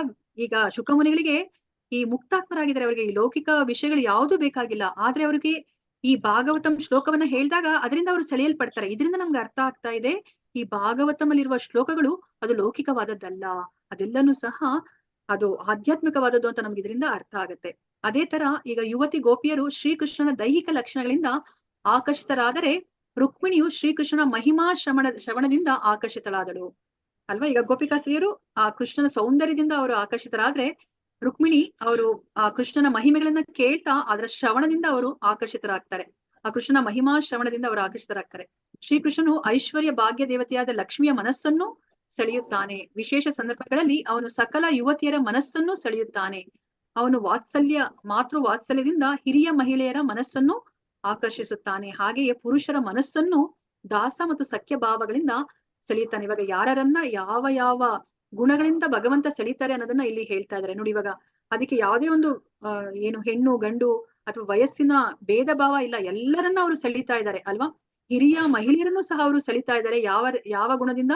ಮಾತೃ ವಾತ್ಸಲ್ಯದಿಂದ. ಅದೇ ತರ ಪುರುಷರನ್ನು ಸಹ ಅವರು ಸೆಳೀತಾ ಇದ್ದಾರೆ ದಾಸ್ಯ ಮತ್ತು ಸಖ್ಯ ಭಾವಗಳಿಂದ ಅಂತ ಹೇಳ್ತಾರೆ.